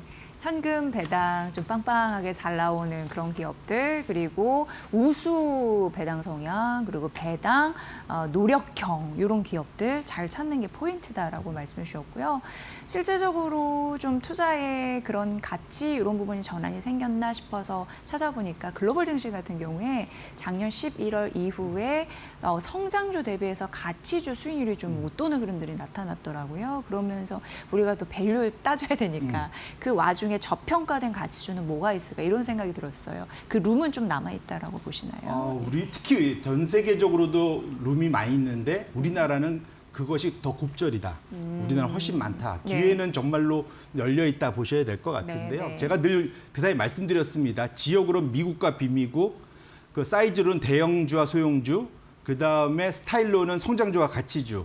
지난 14년간 미국의 대형 성장주 장세가 추세였다면 지금은 비미국의 소형주의 가치주 이 스타일이 작년부터 바뀌기 시작했다 말씀을 여러 번 드렸었고요. 네. 그 효과가 드디어 이제는 미국에서도 나타나고 있다. 지금 차트를 보시면 미국의 가치주가 작년 11월 이후 소위 AI주가 조종받기 시작하면서부터 성장주를 월등히 앞서는 거를 확인할 수 있습니다. 저 기간 동안 러셀 2000 소형주가 훨씬 더 랠리를 펼쳤고요. 이런 일들이 지속적으로 벌어지고 있고 최근에 소프트웨어 업종, 저 기간 동안 또 미국의 소프트웨어 업종 엄청 한 30% 빠졌죠. 또 같은 기간 동안 반대편에 있는 산업, 소재, 또 뭐 일부 금융주 뭐 이런 것들이 랠리를 펼쳤었다 말씀을 드리고 싶고 우리나라도 상당히 기회가 높다. 특히 우리나라는 두 가지가 있습니다. 자사주 소각 의무화 법안 이제 얼마 앞에 안 남아 있고 심지어는 뭐가 더 있냐면 지금 준비되고 있는 게 이소영 법안이라고 되어 있는 의안으로 있는 주가 누르기 방지법. 네네. 이거는 정말 큰 게 왜냐면 우리나라의 저 PBR 종목들이 너무 많거든요. 그러니까 지금 PBR 0.5배짜리 밑이 너무 많습니다. 이것이 이소영 법안 의안대로 간다면 0.8배를 안 넘으면 소위 승계할 때 엄청나게 세금을 많이 내야 되거든요. 그러다 보니까 이제는 기업들이 넉넉히 기다릴 수 없고 어쨌든 자기 자식한테 잘 넘겨주려면 0.8배까지 넘겨야 됩니다. 네. 그래서 어제 보면은 0.23배짜리 주가가 엄청 많이 올랐었어요, 사실은. 사실은 그래서 시장 안에서는 지금 우리가 대형주 잘 나가는 것만 보다 보니까 이게 안 보이는 건데 이미 시장에서는 소위 저 PBR 종목들을 지금 찾고 있다. 그것이 결국은 가치주지 않습니까? 그래서 그런 종목들을 잘 찾아야 되는데 단 거기서 중요한 건 그 갖고 있는 자산들이 좀 일단 영업이 그래도 꾸준히 잘 되고 있어야 되는데 영업이 망가지고 있으면은 의미가 없고요. 네. 일단 영업은 그래도 안정적으로 되고 있는 상태에서 가능하면 현금에 가까운 자산을 갖고 있는 것이 좋다. 현금이 많으면 좋고 아니더라도 좀 당장 그럼 요즘에 토지 뭐 이런 그 소위 영업 자산도 있고 해외에 또 무슨 원자재 무슨 광분이 뭐 이런 거 갖고 있는 또 소위 투자 자산이 있을 거잖아요. 이런 것들로 어쨌든 자산이 알차게 있는 종목들 중에 저 PBR 종목들은 올해 상당한 리레이팅이 될 수 있기 때문에 우리 투자자분들이 관심 있게 볼 필요가 있겠다 이렇게 말씀드립니다. 네. 현금 주머니가 좀 두둑하고 순자산 가치가 낮은데 앞으로 정책적인 그런 압력, 그런 효과 이런 부분 때문에 순자산 가치가 올라갈 기업들 그런 부분 많이 이제 분석이 되잖아요. 네. 꼭 눈여겨보시기 바랍니다. 이미 좀 변했다라는 좀 말씀드리고요. 또 하나 이제 투자 포인트로 지금 중국의 관광객 25만 명이 몰려들 기세 이런 부분의 준비를 좀 잘 해야 될 것 같습니다. 관심 가질 업종과 종목은 뭐가 있을까요? 그냥 그렇게 보면 그냥 쉽죠, 그건 당연히. 그래서 요즘에 항공주니 그 국내 면세점이니 카지노 호텔. 이런 것들이 네. 호텔, 카지노 이런 것들이 다 움직이고 있는데요. 이건 또 유통주하고 엮이고 운송주하고 엮여서 또 국내에서 보면은 쿠팡 사태. 네. 그거에 반대 수혜 이런 것들로도 이제 같이 움직입니다. 오늘까지 그래서 CJ 대한통운 같은 경우도 지금 어제 오늘 이어서 엄청나게 지금 가고 있는 이유도 예. 그것도 대표적인 저PBR 종목이에요. 그게 지금 최근에 한 30% 올랐는데도 이제 PBR 0.7배밖에 안 되거든요. 네. 0.5배밖에 안 됐었습니다. 그래서 기본적으로는 그 컨셉이 유지가 되고 있고요. 근데 이건 흥미로운 거는 미국은 전혀 그러지 않을 것 같은데도 이 흐름 자체가 또 이게 소위 경기 순환 업종에 대한 그러니까 소위 기대 이런 것들이 있으면서 전반적으로 전 세계적으로 페덱스 네. 미국의 대표적으로 전 세계 물류의 일종의 이제 리딩 인디케이터죠. 네. 거기에 이제 미국 항공주까지 지난 5년 고점을 뚫고 다 올라가고 있습니다. 그 차트가 혹시 있으면 지금 보이시면 네, 네. 지금 페덱스도 지금 5년 전 고점을 뚫고 올라갔고 미국 항공주도 사실 미국 항공주는 상대적으로 올해 재미가 없을 거. 왜냐하면 미국에 요즘에 관광 가기 힘들잖아요. 네, 네. 안 가려고 하고 있고. 이런 것들 때문에도 어려운데도 이걸 뚫고 올라갈 정도면 상대적으로는 시장에서는 기존에 눈에 안 보이는 거에 대한 투자에서 눈에 당장 보이고 만질 수 있는 것에 대한 투자들이 확실히 늘고 있다. 그것에 대표적으로 이런 이제 물류와 관련된 운송과 관련된 종목들이 올라가는 것도 눈여겨보시면 우리나라는 거기에 쿠팡 사태니 이런 것들까지 같이 얹어지다 보니까 최근에 같은 방향성으로 움직이고 있습니다. 그래서 이런 것들을 꼭 이번에 소위 춘절 그러한 이벤트뿐만 아니더라도 같이 한번 이 전 세계적인 흐름과 같이 한번 연결해서 투자 아이디어를 얻으시면 좋을 것 같습니다. 네. 그리고 대표님께 꼭 질문을 드리고 싶었던 게 일본이에요. 지금 오늘도 니케이 지수가 강하잖아요. 근데 일본 증시가 진공청소기처럼 자금을 확 빨아들일까? 그럼 우리나라에 들어가는 자금은 어떻게 되는 거지? 이런 걱정 아닌 걱정이 좀 생겼거든요. 어떻게 보세요? 일단 결론적으로 이게 이제 다카이치 트레이드라는 이름으로 이미 10월부터 움직였던 흐름이 그대로 이번에도 재현되고 있는데요. 무슨 말이냐면 단기적으로는 주식이 좋습니다. 네. 그런데 장기적으로는 걱정들이 많아요. 뭐냐면 다카이치가 공약한 대로 정말 간다면 그러니까 장기적으로 일본의 부채 부담, 우려 이런 것들은 지속될 수 있어서 이렇게 되면 세 가지 트리플 약세가 될까 봐 시장에서는 걱정을 합니다. 단기 주식 긍정적, 장기로는 다 안 좋아. 무슨 말이냐면 첫 번째 주식 부담, 두 번째로는 금리 올라가기 때문에 채권 가격 하락, 그러니까 금리 네. 상승이죠. 통화 약세 이 세 가지에 대한 우려가 있습니다. 이제 물론 시장에서 뭘 기대하냐면 원래 통상 선거에서 공약의 공짜가 소위 공식적으로 알려주는 약속으로 우리가 이해하지만 그걸 거꾸로 해석할 공화할 공짜를 쓰는 공약으로도 네, 해석을 비어있다. 하잖아요. 예. 네, 그래서 실제로는 다 안 지킬 거다라는 기대가 있습니다. 근데 만에 하나 정말로 저걸 칼같이 지키려고 한다면 그러면 아까 말했던 트리플 약세가 생각보다 빨리 올 수가 있어요. 그래서 그와 관련해서는 우리가 지금 좀 더 지켜볼 필요가 있고 두 번째로는 일본에 대해서 사실 걱정하는 건 엔화잖아요. 지금 네. 엔화 흐름 때문에 혹시 엔화 약세가 나타나면 또 우리나라 원화도 약세 가고 이런 걱정들이 있는데 적어도 미국이 그거를 원치 않기 때문에 그런 측면에서 놓고 보면 상당히 다카이치가 이번에 압승을 거뒀지만 네. 상대적으로는 엔화는 그렇게까지 흔들리지 않는 이유도 미일 공조에 대한 시장의 신뢰가 어느 정도는 살아있다. 그것 때문에 너무 걱정하지는 말자 이렇게 말씀드립니다. 네, 엔큐리 트레이드 총선 우려감도 있었으면 그렇게 시장 발작 요인은 나오기가 좀 제한적이다. 네. 네, 그렇게 좀 말씀을 해주신 걸로 듣고요. 지금 최근 시장이 어떻게 보면은 반복적으로 급등락하는 흐름들을 보이고 있습니다. 우리는 좀 편안하게 갈 수 있나요? 어떤 자세를 취해야 될까요? 말씀 주신 대로 우리나라는 특히 대형주가 초대형주들이 랠리를 펼치기 때문에 변동성이 클 수밖에 없어요. 네. 당연히 특히 반도체, 자동차 위에서 들쑥날쑥하니까 하지만 보시면 레벨을 계속 끊임없이 올리고 있습니다. 그래서 상대적으로 우리나라는 초대형주들이 아직도 가치주의이기 때문에 거기에 대해서는 저는 그렇게 큰 걱정은 안 하고 있고요. 다만 중요한 것은 소위 집중형 투자, 일명 몰빵이죠. 네. 포트폴리오가 몰빵돼 있어서는 안 된다고 보고요. 다각화, 다변화를 좀 시켜놓을 필요가 있습니다. 그래서 아까 말씀드린 대로 지금 잘 나가는 종목을 계속 쫓다 보면 뒷북만 칠 수 있으니 미리 길목 지키기, 저평가된 저PBR 종목들 잘들 골고루 사놓으시면은 어제도 이미 모였지만 코스피 중형주들이 한번 랠리를 펼쳤습니다. 이런 식의 기회가 오기 때문에 투자자분들도 포트폴리오를 좀 다변화하실 필요가 있고 그래야만 이러한 변동성을 마음 편히 넘길 수 있겠다 이렇게 정리하겠습니다. 네, 그 말이 인상적이네요. 초대형주가 여전히 저평가 관련주다 이런 부분에서 지수 상승 추세를 크게 의심하시지 않는다면 지금 고루고루 분배 전략을 잘 하는 거 이후에 승률 싸움에서 이기지 않을까 그런 또 투자 인사이트를 얻어봤습니다. 오늘 함께해 주신 분 송재경 디멘전 투자자문 대표님이셨습니다. 잘 들었습니다. 고맙습니다.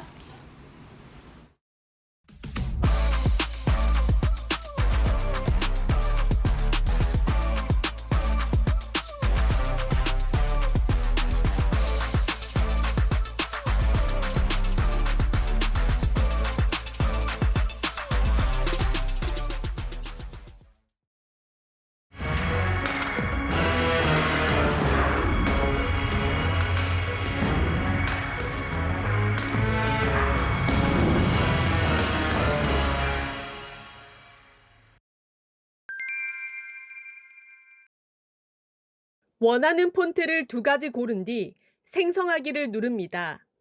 20초가량 지나자 각 폰트의 특징을 결합한 새로운 글꼴이 만들어집니다. 프롬프트에 동물원 느낌을 입력하면 귀여운 동물 캐릭터가 담긴 폰트도 즉석에서 구현됩니다. 산돌이 자체 개발한 AI 폰트 플랫폼, 폰트 놀이터입니다. 폰트 한 종을 개발하는 데는 평균 4개월, 길게는 1년가량이 소요됩니다. 하지만 AI 기반 플랫폼을 활용하면 제작 시간을 획기적으로 줄일 수 있습니다. 산돌은 본업인 폰트 사업과 함께 새로운 성장 동력으로 투자 운용에도 나섭니다.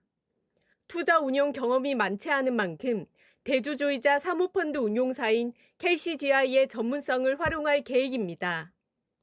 신성장 사업을 발굴을 해야 되는 거고 그게 이제 투자를 통해서 발굴하겠다는 거고 KCGI의 전문성을 빌려서 자본의 전문성과 그다음에 투자 소싱의 전문성, 그다음에 심사 투자 과정의 전문성을 저희가 활용을 할 계획입니다. 그 신성장 사업이 이 폰트 사업을 능가해야지만 된다고 생각을 하고 능가하는 걸 목표로 운영을 할 겁니다. 산돌은 기업가치 제고를 위해 주주환원 정책도 제시했습니다. 매년 흑자를 유지해왔지만 주가는 상장 당시 대비 절반 이하 수준에 머물러 있습니다. 폰트 사업은 IP 사용료를 기반으로 안정적인 현금 흐름을 창출할 수 있지만 고성장 산업이 아니라는 이유로 증시에서 저평가돼 왔다는 분석입니다. 산돌은 이러한 평가를 개선하기 위해 중장기적으로 자기자본 이익률 20%, 주주 환원율 40% 달성을 목표로 제시했습니다. 아울러 투자와 경영 전반에서 의사결정의 공정성과 투명성을 높이는 거버넌스 체계도 강화할 계획입니다. PBR이 1 정도밖에 안 됩니다. 1.1 정도 나오고 있고 PER도 8 정도밖에 안 나옵니다. 근데 플랫폼 기업이 PER이 8 정도라는 건 너무 8.8 요 정도 나오는 건 너무나 낮은 거거든요. 결국은 저희가 좀 더 노력을 해야 되겠죠. 좀 더 노력해서 주주들한테 다가가야 돼요. 그래서 저희가 주주 환원율을 굉장히 높게 잡은 거고요. AI 기술을 통한 생산성 개선과 투자 전략을 앞세운 산돌의 제2막이 사업 성장 구조에 어떤 변화를 가져올지 주목됩니다. 이데일리 TV 이지은입니다.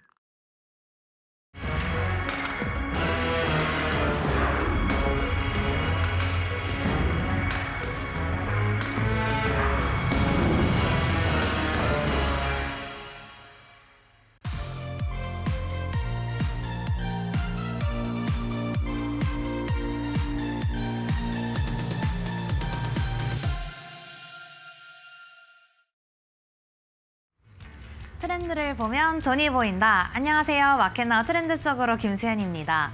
여러분, 혹시 로또 1등에 당첨되는 상상 해보셨나요? 저는 매일매일 하고 있는데요. 어제는 또 좋은 꿈을 꿔서 로또를 이렇게 실제로 사기도 했습니다.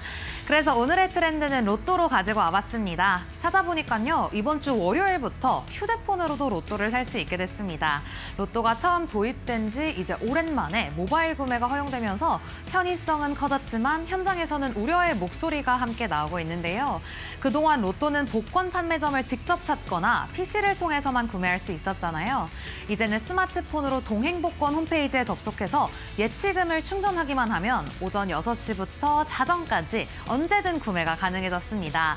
하지만 이번에는 전면 개방은 아닙니다. 시범 운영 기간인 올해 상반기에는 평일에만 구매할 수 있고요. 1인당 한 회차 최대 5,000원, 그러니까 한 장만 살 수 있습니다. 온라인 전체 판매 비중도 전년도 로또 판매액의 5%까지만 허용돼서 일정 수준에 도달하면 추가 판매는 중단됩니다. 이 변화에 가장 민감하게 반응하는 쪽은 오프라인 복권 판매점입니다. 퇴근길에 혹은 술 한잔 뒤에 재미로 들르던 손님들이 모바일로 이동할 수 있다는 점에서 매출 감소를 걱정하는 분위기인데요. 특히 현금 결제가 필요 없다는 점이 모바일 구매를 더 빠르게 확산시킬 수 있다는 지적도 나옵니다. 반면 시대 흐름에 맞는 변화라는 평가도 있습니다. 스마트폰이 일상 그 자체가 된 상황에서 현장 구매나 PC 구매만 고집하는 규제가 더 이상 현실적이지 않다는 겁니다. 실제로 로또 시장 자체는 꾸준히 커져왔습니다. 연간 로또 판매액은 20년 사이 2배 가까이 늘었고요. 구매의 상당 부분이 토요일 추첨일에 집중돼 있습니다. 이번 시범 운영에서는 토요일 모바일 구매가 제외된 만큼 단기적인 매출 충격은 크지 않을 것이란 분석도 나옵니다. 소비자들 사이에서도 또 다른 변화도 예상됩니다. 당첨자가 자주 나오는 이른바 명당은 여전히 발길이 이어지겠지만 그렇지 않은 판매점은 모바일로 대체될 가능성이 커지면서 판매점 간 격차가 더 벌어질 수 있다는 전망입니다. 정부는 시범 운영 결과를 토대로 온라인과 오프라인이 함께 갈 수 있는 방안을 마련해서 하반기부터 제도를 본격화하겠다는 계획인데요. 그렇다면 자연스럽게 이런 질문이 따라오죠. 과연 로또 관련주는 뭐가 있을까요? 저도 관련 종목을 살펴보니까 의외의 기업 하나를 발견했습니다. 바로 제주반도체인데요. 제주반도체는 현재 로또 운영사인 동행복권 컨소시엄의 주관사로 지분 49.4%를 보유한 최대 주주입니다. 로또 사업 구조의 한가운데 있는 기업이라고 볼 수 있는데요. 이 지점이 중요한 이유는 로또 판매액 자체가 이미 연간 수조 원 규모로 안정화된 시장이기 때문입니다. 경기 흐름과 크게 상관없이 꾸준히 자금이 유입되는 구조이고 여기서 발생하는 수익은 기업 입장에서는 예측 가능한 현금 흐름으로 이어집니다. 실제 수치를 보면 동행복권은 비상장사로 장부가액이 약 200억 원 수준이고 자산은 1,800억 원대입니다. 숫자만 놓고 보면 회사 규모가 아주 크다고 볼 수는 없는데요. 하지만 매년 당기순이익을 30억 원 안팎으로 꾸준히 내고 있다는 점이 중요합니다. 비용을 다 제외하고도 매년 이익이 남는 구조라는 뜻인데요. 복권 사업은 경기 변동에 크게 흔들리지 않고 또 현금이 지속적으로 들어오는 특징이 있어서 회사 덩치보단 현금 창출력이 안정적이라는 평가를 받습니다. 그렇다면 제주반도체의 주가 흐름은 어떨까요? 최근 6개월 기준으로 봤을 때 주가가 200% 이상 상승하며 시장의 관심을 받았습니다. 복권 사업에 따른 안정성뿐 아니라 반도체 업황 기대가 함께 반영된 흐름으로 해석할 수 있는데요. 여기에 지역 경제 지표도 눈에 띕니다. 제주도는 지난해 역대 최대 수출 실적을 달성했습니다. 그중에 반도체가 전체의 62%를 차지하며 전년보다 갑절 증가한 수치를 기록했는데요. 이런 이슈 속에 제주도에 본사를 둔 제주 반도체가 투자자들의 관심을 받기도 했습니다. 네, 이렇게 로또 수혜주 제주 반도체까지 살펴봤습니다. 혹시 로또 당첨 시 행동 요령 알고 계신가요? 우선 당첨이 되면 분실과 도난 방지를 위해서 복권 뒤에 이름이랑 주민등록번호를 쓰셔야 합니다. 그리고 종이를 들고 농협은행 본점에 가셔야 하는데요. 만일을 대비해서 택시를 타실 경우 본점과 거리가 먼 곳에서 내리는 것 추천드립니다. 그러면 저는 로또가 당첨되지 않는 이상 내일 또 돌아오겠습니다. 안녕!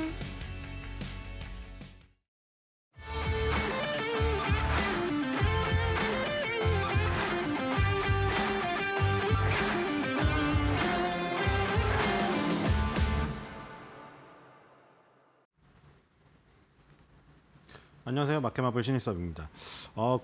로또가 제주반도체가 그 동행복권을 갖고 있었다는 사실은 저도 처음 알았는데요. 재밌네요. 근데 제주반도체가 저것 때문에 간 건 아닌 것 같은데요. 그렇죠? 지금 팹리스 업체로서 반도체주가 좋아서 지금 간 것 같은데 제주도 수출품 1위가 감귤이라고 생각을 하잖아요. 반도체가 1위더라고요. 제주 반도체 때문에. 그 이름만 제주가 아니라 제주도에 있고 그 예전에 다큐멘터리에도 나왔는데 앞에 막 바다가 막 보이는 그 통유리창에서 근무를 하고 계시던데 정말 좋아 보이더라고요. 뭐 물론 거기를 제주도를 가가지고 근무를 오래 해서 떨어져 있는 건 좀 안 좋지만 어쨌든 풍경은 좋을 것 같다고는 생각이 들고 로또도 이제 모바일로 되니까 좀 사고 싶은 생각이 들긴 하더라고요. 예전에 400억 당첨되신 분 있잖아요. 그렇죠? 그 경찰관 분 그 얘기도 생각나고 그 뒤로 이제 그 반으로 줄었잖아요. 그 돈이. 그래가지고 이제 뭐 저기 1등은 더 안 나오고 1등은 더 자주 나오긴 하는데 어쨌든 간에 뭐 지금 활성화하려고 하는 것 같은데 얼마나 더 잘 팔릴지 모르겠습니다. 그리고 1등 당첨되신 분은 안 가져가셨다고 지금 소멸된다고 계속 뉴스 나오던데 그렇죠? 마지막에 찾으시려는 건지 분실한 건지 정말 모르겠습니다. 만약 분실한 거면 너무 아깝네요. 그렇죠? 꼭 찾으시길 바라고. 어쨌든 간에 그 로또의 당첨 확률은 너무 적으니까요. 지금 우리 국장 워낙 좋으니까 국장에서 약간 확률 높은 로또를 찾아보는 게 어떤가. 뭐 국장에서도 꽝이 있습니다만 그렇죠? 요즘에 확률이 높으니까요. 좀 찾아보는 게 어떤가 싶습니다. 로또는 좀 취미로 하고. 자, 오늘 확률 높은 종목 또 나왔습니다. 메리츠 금융지주죠.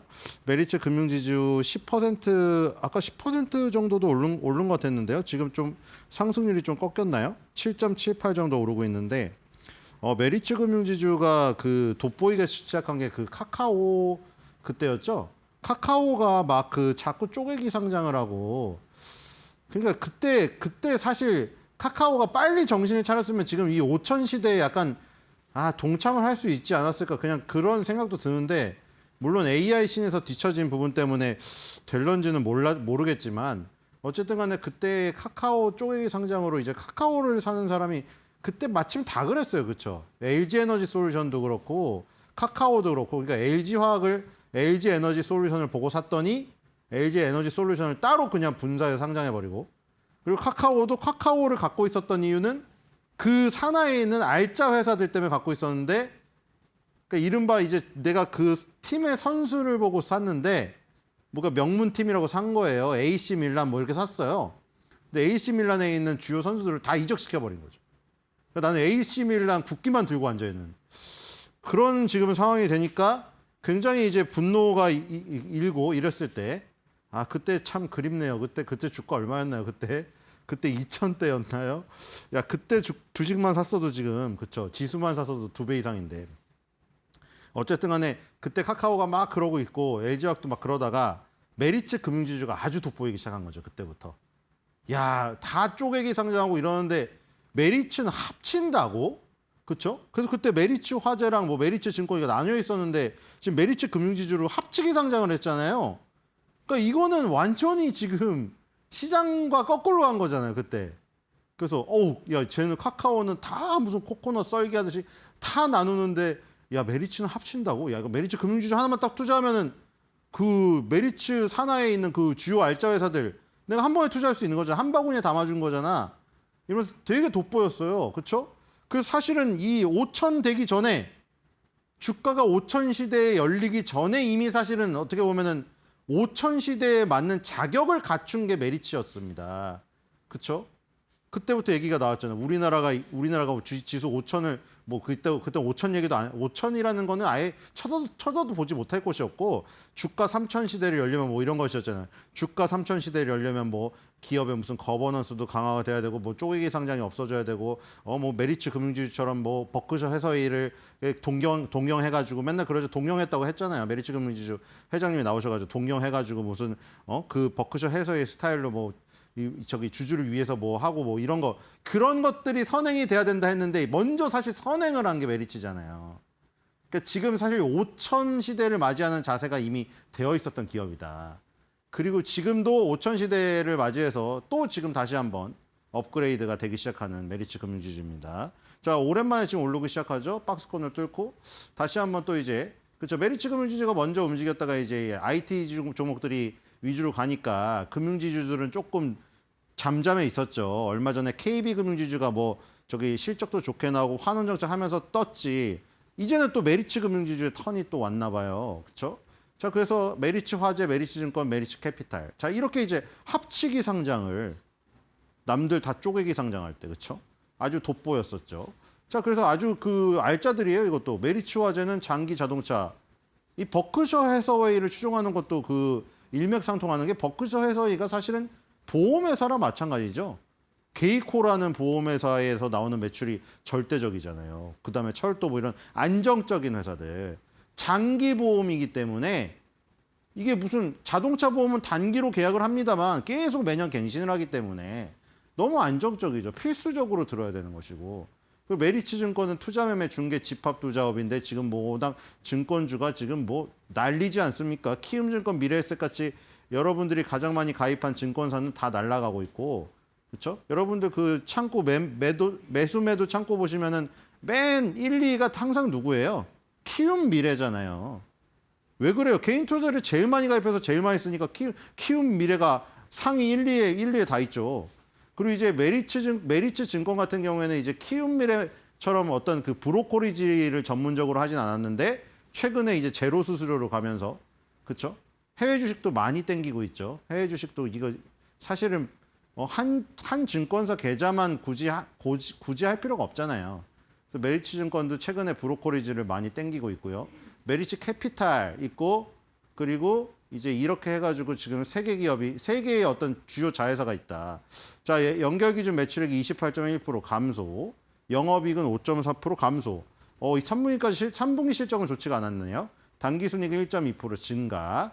자, 왜 그랬나 봅시다. 손해보험업은 장기보험 중심으로 성장세를 유지했는데 일회성 비용 때문에 뭐 저 마이너스 나왔다 이거 있고요. 자, 이슈 보겠습니다.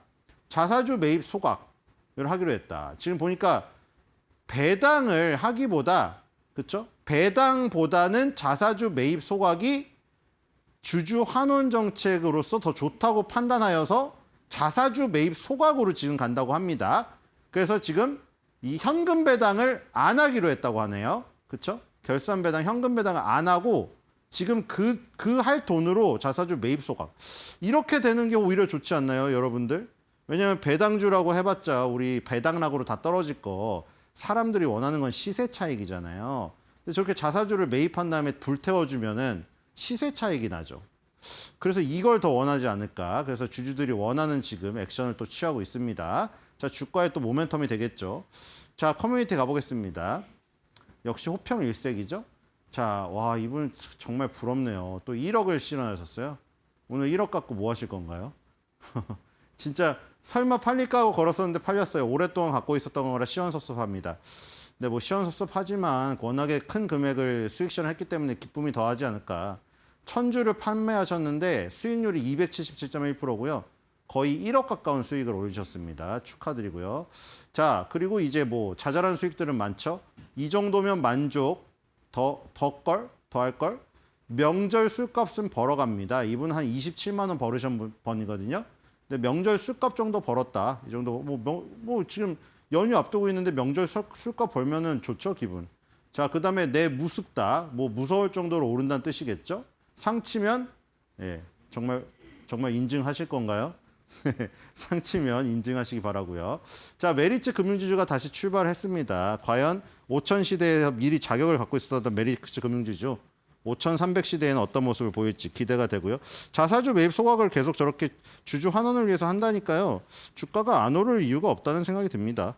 자, 코스닥으로 가보겠습니다. 코스닥은 오늘 지금 비슷하게 오르네요. 0.5%대인데 둘 다 코스닥도 고려서도. 자, 오늘은 D&D 파마텍. 자, 20위안에서 가장 많이 오르고 있죠. 자, 20위안에서 수익률이 가장 압도적입니다. 나머지들은 뭐 많이 올라봐야 2%대인데 D&D 파마텍이 지금 6.06 오르고 있네요. 19위 업체가. 자, 이 D&D 파마텍도 여러분들이 되게 좋아하시는 그 바이오텍이 됐죠. 왜냐하면 일라일이랑 노보노디스크가 비만 치료제를 워낙 크게 터트리고 나니까 이제 거기서 어떻게만 진화할까가 나오기 시작한 거잖아요. 노보노디스크가 경구용 알약을 내놓고 이 일라일리가 오포글리프론이라고 이제 FDA 승인을 앞두고 있고, 그래서 이제 먹는 알약 시장은 개화가 됐고 이미 이제 여기서는 또 무슨 싸움이냐? 이제 그 기간을 늘리는 거. 그러니까 뭐 하루에 한 알 먹을 걸 한 달에 한 알, 한 달에 한 알 먹을 걸 뭐 지금 3달에 한 알. 그리고 주사제도 마찬가지로 늘리는 거. 그러니까 약효 지속 시간 늘리는 그 기술을 갖고 있는 플랫폼 기업들이 주목을 받기 시작했죠. 자, D&T 파마텍도 뭐 이런 그 하나의 그 후보군이고요. 자, D&T 파마텍 이슈 보겠습니다. 기업계 보겠습니다. D&T 파마텍, 뭐 펩트론, ABL 바이오 여러분들이 다 좋아하시는 바이오들이고 2024년도 코스닥에 상장했고요. 저희 보니까 GLP-1 등 기술 있죠. GLP-1이라는 저 물질이 정말 그쵸 대단한 물질인 것 같아요, 그렇죠? 일라일리 노보니스트가 저거를 기점으로 해가지고 다양한 어떤 그 치료제들을 개발하고 있죠. 보면 이제 대사성 질환에서 퇴행성 뇌질환, 섬유화 질환까지, 그렇죠? 그래서 저게 퇴행성 뇌질환에 효과가 있다고 해서 지금 그 알츠하이머까지 도전했었잖아요, 그렇죠? 알츠하이머까지 도전했다가 일단 문턱에서 주저앉았는데, 자, 경구용 비만 치료제도 있고요. 결국 경구용 비만 치료제 시장이 열렸죠. 자, 그리고 약물 전달 기술을 활용한 신약 개발 역량으로 글로벌 파트너와 기술 이전 공동 개발. 그렇죠? 이게 핵심이죠. 이것을 기술 이전하거나 공동 개발을 통해서 이 어떤 그 가치, 이익을 향유하는 모델입니다. 알테오젠의 모델이죠. 자, 매출액이 48.2% 감소, 영업 손실은 29.9% 증가, 당기 순손실은 31.9% 증가. 실적은 좋지가 않네요. 그렇죠? 매출 깎이고 영업 손실, 당기 순손실 다 늘었습니다. 자, 그리고 메세라의 화이자 인수. 저게 이슈죠. 그렇죠? 메세라의 화이자 인수. 그다음에 메시 치료제. 메시 치료제도 있네요. 지금 뭐 저기 다 걸려 있네요. 그렇죠? 이슈될 만한 건 다 걸려 있습니다, 여러분들. 그게 왜냐면 GLP-1 저게 여기저기 다 먹히는 물질이라 그렇습니다. 그렇죠? D&T 파마텍. 자, 이 이슈 보겠습니다. 이슈가 뭐가 있을까요? 또 새로운 게 나왔네, 이번에 또. 이번에 전립선암이 그 전증이네요, 또. 자, G알파가 지금 전립선암 치료용 알파 방사성 치료제 후보 물질 JA001에 대해서 유럽 특허청으로부터 특허 등록 결정을 받았다. G알파라 GA로 지금 나가네요, 그렇죠? 아직 그 제품명이 안 나왔죠. 허가를 안 받았으니까요. 보니까 전립선암 치료나 진단 용도로 쓰이는 건데요. 보니까 독일, 영국, 프랑스, 이탈리아, 유럽 특허조약 가입국 38개국에 대한 독점적 권리를 확보를 했네요. 이게 보니까 전립선 특이 세포막 항원을 정밀 타겟하여 알파 입자를 방사해서 암세포를 선택적으로 사멸시키는.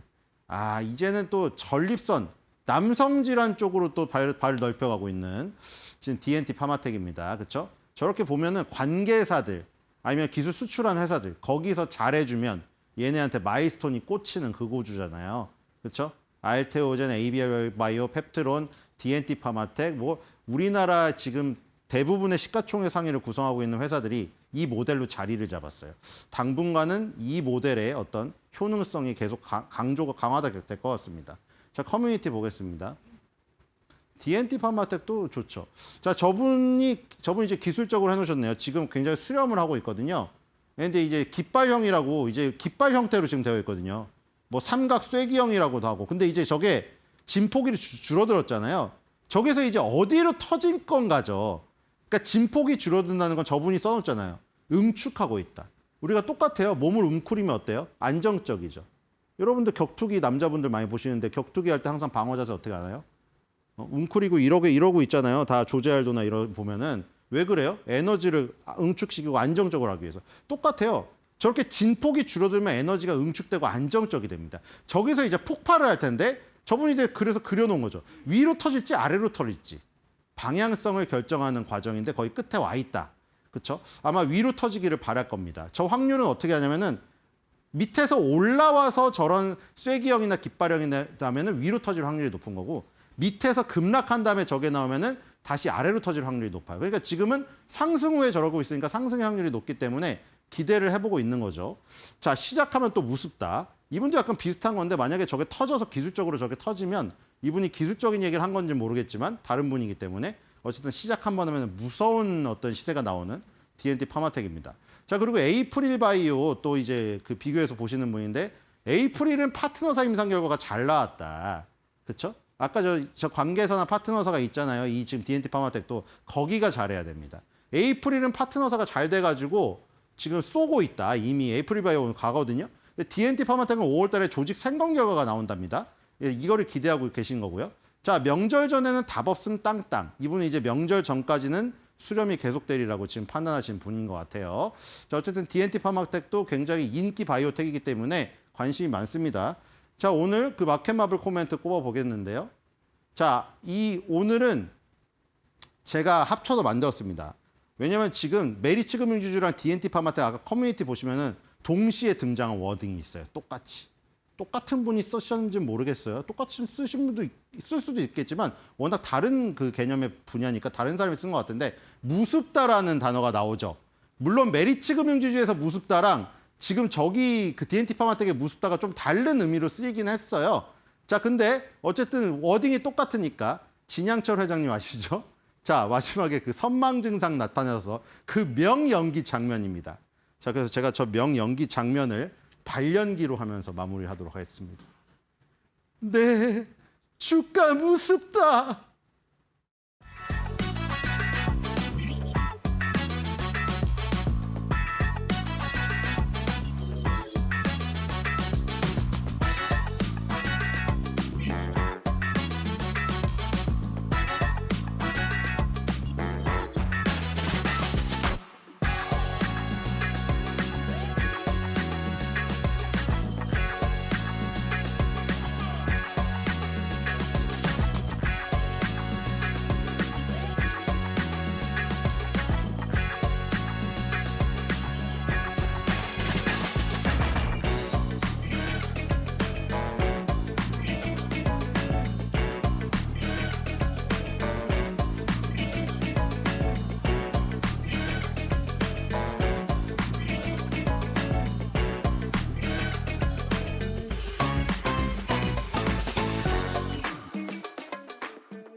오늘 국내 증시는 12월 미국 소비 지표가 시장의 예상치를 하회함에 따라 미국 기술주 전반이 쉬어갔음에도 불구하고 반등에 성공했습니다.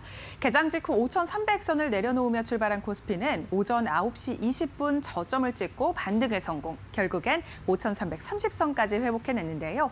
코스닥도 마찬가지로 오름폭을 키워내고 있는 상황입니다. 양 지수 상황 바로 열어보시죠.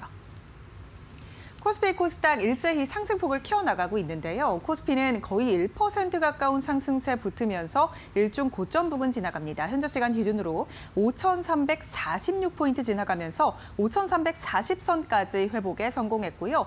오늘 5,376포인트, 지난 고점을 뛰어넘을 수 있을지 기대감이 모이고 있습니다. 코스닥도 0.58%가량 오르면서 1,120선 회복에 성공했고요. 1,121포인트 지나갑니다. 오늘 코스피 200 안에서 일단 삼성전자와 SK하이닉스는 조금 쉬어가는데요. 현대차 그룹주가 전반적으로 좋은 모습, 그리고 제약바이오단에서도 전반적인 훈풍이 일면서 오늘 시장이 사상 최고치 부근으로 갈 수 있을지 기대감이 모이고 있는 상황입니다.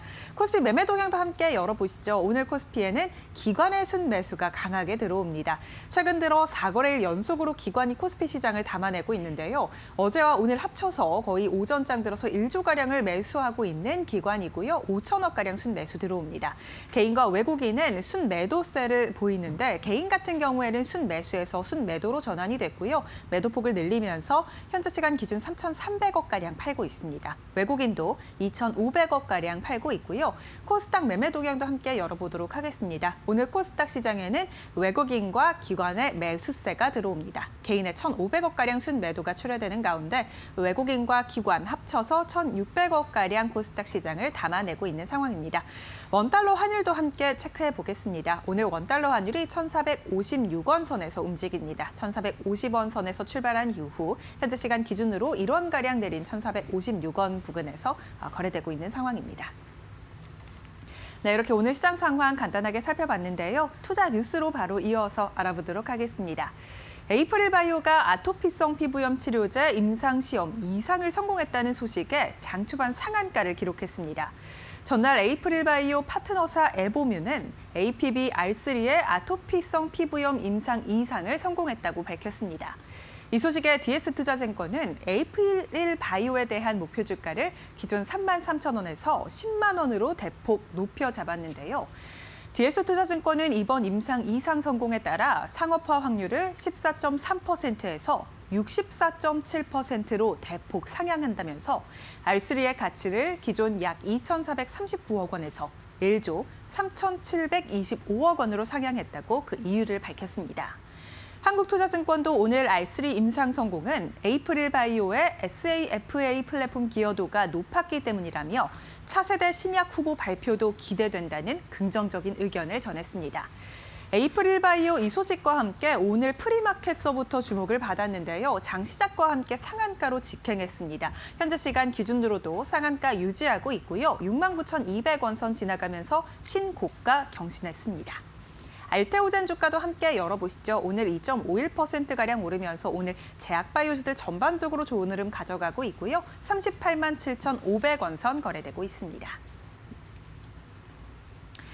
LG전자가 피지컬 AI 경쟁력 확대로 실적 상승세가 예상된다는 긍정적 전망과 함께 두 자릿수 급등세를 가져가고 있습니다. 대신증권은 이날 보고서에서 LG전자에 대한 목표 주가를 기존 14만 원에서 16만 원으로 상향 조정했는데요. 올해 1분기 영업이익이 전년 동기 대비 28% 증가한 1조 6,100억 원을 기록할 것이라며 어닝 서프라이즈 달성도 예상했습니다. 특히 지난해 선제적으로 추진한 사업별 체질 개선 노력이 2026년 수익성 확대로 연결되고 있다고 평가했는데요. 피지컬 AI, 로보틱스를 중심으로 한 신성장 플랫폼 확대가 가전, TV, 전장 공조 등 전 사업부에 시너지 효과를 낼 것이라고 기대했습니다. 또 LG AI연구원이 개발한 AI X1과 피지컬 AI와의 결합도 목표 주가 상향 배경으로 꼽았는데요. LG전자가 가정용 로봇 클로이드에서 물류, 클로이드 캐리봇 등 산업용 로봇으로 포트폴리오가 다각화하고 있다는 점을 강조했습니다. 오늘 LG전자 주가 함께 열어보시죠. 오늘 일종 고점 부근 지나가고 있고요. 거의 15%가량 급등하면서 11만 9,100원 선 지나가고 있습니다. 개장한 지 1시간 넘게 지난 이후 현재 시간 기준으로도 오름폭을 계속해서 키워나가고 있고요. LG CNS도 3.77%가량 오르면서 7만 1,600원 선 지나갑니다. LG 주가도 함께 열어보시죠. 3.55%가량 함께 오르면서 오늘 LG 그룹주 전반적으로 좋습니다. 9만 6,150원 선 거래되고 있습니다. 현대차 보스턴 다이내믹스의 사족 보행 로봇 스팟이 영국에서 원자력 시설 해체 작업을 진행합니다. 11일 영국 원자력 시설 해체 당국 산하 공기업인 셀라필드는 스팟이 핵시설 해체 현장에 활용되고 있다고 공개했습니다. 핵시설 해체 현장이라는 고위험 환경에서 로봇이 사람을 대신해 작업을 수행하는데요. 현장에 투입된 스팟은 핵시설 환경에 맞춰 다양한 감지 센서와 기능을 장착했습니다. 뛰어난 기동성으로 거친 지형과 계단을 포함한 복잡한 구조물 내에서도 안정적으로 이동했는데요. 감마선과 알파선 측정을 통해 방사선 물질의 존재 여부를 확인하는 방사선 특성화 작업도 수행하고 있습니다. 최근에는 시설 내 방사선 오염 여부를 확인하기 위한 시료 채취 시험 작업도 성공적으로 수행한 것으로 나타났는데요. 셀라필드는 사람보다 오랜 시간 현장에 머물며 점검을 지속할 수 있어서 스팟 도입 이후 전체적인 해체 작업 속도가 가속화되고 있다고 설명했습니다.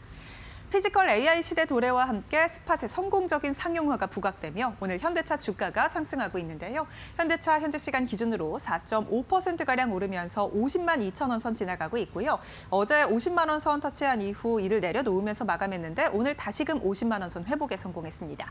기아 주가도 3.81%가량 오르면서 16만 650원 선 거래되고 있는 상황이고요. 현대 글로비스도 4.93%가량 급등 25만 5,500원 선 거래되고 있습니다. 최근 들어 피지컬 AI가 주목받으면서 현대차가 시총 3위 자리를 굳건히 지키고 있습니다. 현대차의 시총은 보스턴 다이내믹스의 아틀라스 공개와 함께 100조를 처음으로 돌파하기도 했는데요. 자동차 그룹에서 로봇 그룹으로 급부상한 현대차에 대한 자세한 전략 저희와 함께 이어서 살펴보시죠. 네, 현대차 전략 이어가 보도록 하겠습니다. 조호진 타큐뉴스 대표 나왔습니다. 어서 오세요. 네, 안녕하세요. 네. 현대차 오늘 50만 원 선 위에서 움직이고 있는데 그러니까 휴머노이드 로봇이라는 강력한 성장 모멘텀을 장착한 이후에 이렇게 잘 가고 있잖아요. 예. 어떻게 보셨습니까? 예. 네. 현대차가 이제 세계 3위 완성차가 된 거는 3년쯤 됐는데 새롭게 주가 상승한 거는 올해 많은 분들이 아시지만 CES에서 현대차가 이제 휴머노이드 로봇 아틀라스. 휴머노이드란 건 이제 사람 같은 로봇이다 이런 뜻이죠. 그래서 우리가 옛날 어렸을 때 봤던 걸 말씀을 드리니까 약간 애매하긴 한데 제가 어렸을 때는 뭐 로봇 태권브이나 마징가 같은 그 사람 같은 이제 로봇을 갖다가 휴머노이드로 하는데 그 휴머노이드 로봇은 실질적으로 멋있고 뭔가 그럴싸해 보긴 하지만 경쟁력은 없었어요. 어떤 경쟁이 없었냐?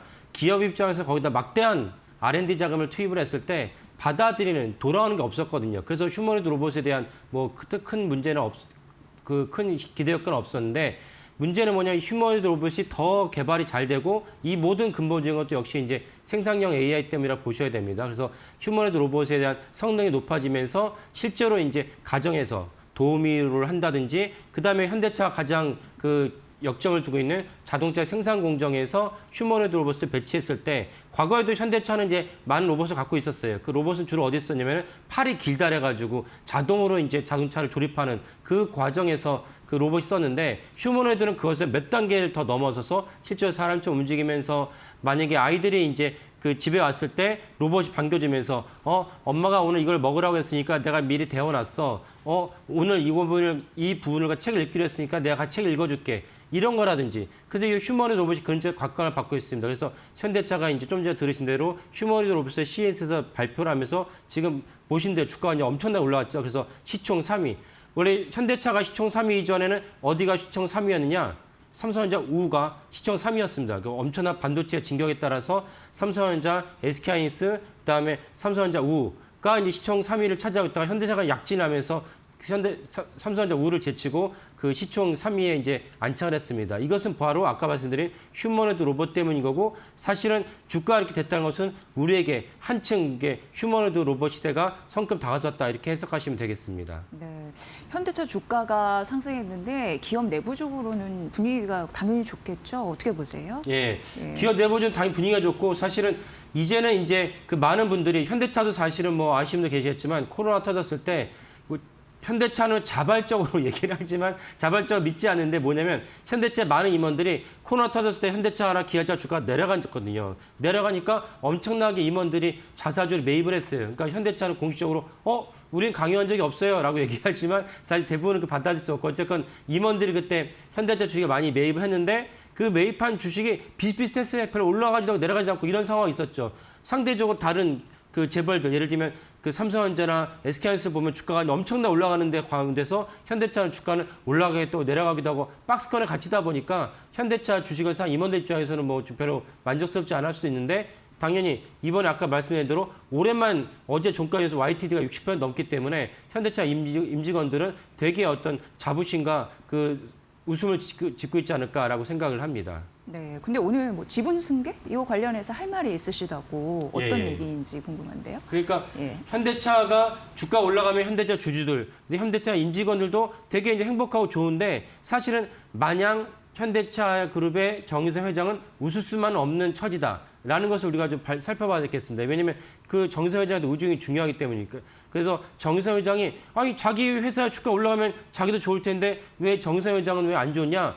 최근에 이제 삼성그룹, 삼성전자가 주가가 상승을 하고 삼성전자 주가가 상승하니까 삼성전자의 지분을 갖고 있는 삼성생명, 삼성물산의 지분도 같이 올라가면서 주가가 상승을 했죠. 그래서 이재용 회장의 뭐 주식 가치가 엄청나게 그 성장했다는 뉴스를 알고 계실 텐데 그러면 당연히 정의선 회장 입장에서도 현대차 주가가 올라가고 기아의 주가가 올라간다면 정의선 회장님도 한박 웃음을 줘야 되는데 만약 한박 웃음을 짓기만은 어려운 상황이다라는 것이 있습니다. 왜 그런 거죠? 일단 뭐 순환 출자 구조에 대한 고리를 해소 못했다 이런 부분도 주주들이 좀 계속적으로 이야기하는 부분이기는 합니다. 예. 그래서 순환 출자 구조를 10대 그룹에서 유일하게 해소하지 못한 데가 현대차 그룹이고 또 하나가 무엇이냐면은 결국 이제 승계를 갖다 깔끔하게 마무리하려면은 정의선 회장이 아버지 정몽구 명예회장에서 지분을 갖다 잘 승계를 받아야 되는데 지분을 승계를 받든 그러면 이제 증여와 수중이죠. 징여와 수중을 하든 그리고 정몽구 회장의 건강이 사실 좋지는 않거든요. 그래서 뭐 아시는 분도 계시겠지만 몇 년 전에 갑자기 뭐 여의도에 돌면서 정몽구 명예회장이 뭐 돌아가실 것 같다 이런 그 얘기가 도는 것도 사실 마냥 근거는 없지 않았다. 그 정도로 정몽구 명예회장이 건강이 안 좋았다. 그러면 명예회장의 건강이 안 좋으시면은 자동적으로 그 상속과 문제가 생깁니다. 그러면 상속을 했을 때 거기에 대해서 이제 그 상속세를 내야 되기 때문에 이 문제도 사실 정유성 회장 입장에서는 사실 간단치 않다. 그러니까 무슨 말씀이냐면은 결국 현대차의 주가 올라갔을 때 순환출자 고리를 해결하는데도 돈이 많이 들고 그다음에 정몽구 명예회장의 그 증여나 상속에 대한 것도 역시 감안하면 돈이 많이 들고 이런 것들이 다 풀리지 않은 상황에서 현대차 주가가 생각보다 많이 올라갔을 때 생겼을 부작용 중 하나가 정유성 회장 입장에서는 그럼 그 많은 재원을 어떻게 마련할 거냐라는 고민이 좀 깊어질 수밖에 없다라고 이제 볼 수가 있겠습니다. 네, 원래 이제 상속과 지분 승계 같은 경우에는 굉장히 큰 금액, 이제 수조 원이 들어가는 걸로 아마 아시는 분들은 아실 텐데 일단 투자자 입장에서 이걸 어떻게 봐야 될지 순환 출자에 대한 고리 이런 부분이나 향후 투자 전략의 포인트는 어떻게 가져가야지 그게 가장 중요하지 않겠습니까? 예. 예. 그 순환 출자 없이도 현대차 주가 잘 올라왔으니까 문제가 없지 않냐 이렇게 볼 수도 있지만은 현대차로 순환 출자 고리를 해결해야지 사실은 외국에 있는 큰 손들이 현대차를 갖다가 좀 약간 안심하면서 마음껏 투자할 수 있는 그런 여력도 생긴다. 무슨 말씀이냐면은 단 몇억, 몇십억이 아니고 몇백억, 몇천억 단위로 해당 회사 동부에 투자할 때는 정말 이제부터 하나하나 뒤져보면서 살펴볼 수밖에 없지 않습니까? 근데 현대차가 봤더니 순환 출자 구조가 언제 문제가 되면서 대부분 해소됐냐? IMF입니다. 97년도 12월 IMF 터지면서 IMF를 비롯한 세계 각국에서 한국 경제의 주범주 하나가 IMF의 주범주 하나가 순환출자라고 얘기를 했습니다. 그래서 김대중 정부가 그때 들어선 직후였죠. 김대중 정부가 정부 차원에서 강력하게 밀어붙이면서 주요 그룹 중에는 이제 LG그룹이 먼저 순환출자를 갖다 해소를 하고 그다음 점진적으로 해소를 했습니다. 삼성그룹은 많이 해소를 했지만 지주회사로 할 수 없는 이유는 무엇이냐면 지주회사 요건에 맞지 않는 지주회사가 있으면 중간회사 밑에 회사의 지분율이 엄격하게 정해져야 되는데 삼성그룹은 아직 거기까지는 미치지 못했지만 그래도 상당 부분 순환출자 해소를 했습니다. 근데 다른 그룹도 SK그룹도 해소했는데 현대차그룹은 해소하지 못한 상황이다. 그러면 아까 제가 말씀드린 대로 외국의 큰 손이 얼마 전에도 이제 캐피탈 그룹이 이제 SK하이닉스에 한 2년 전에 투자를 했다가 그 공시를 하는데 무려 3%의 지분을 갖다가 매도를 했어요. 왜? SK하이닉스에 충분한 어떤 이익을 갖다가 실현할 수 있었으니까 매도를 했습니다. 그때 이제 캐피탈 그룹이 수천억을 갖다가 지분을 갖다 투자하면서 SK하이닉스를 갖다가 저평가라고 해서 지분 투자했거든요.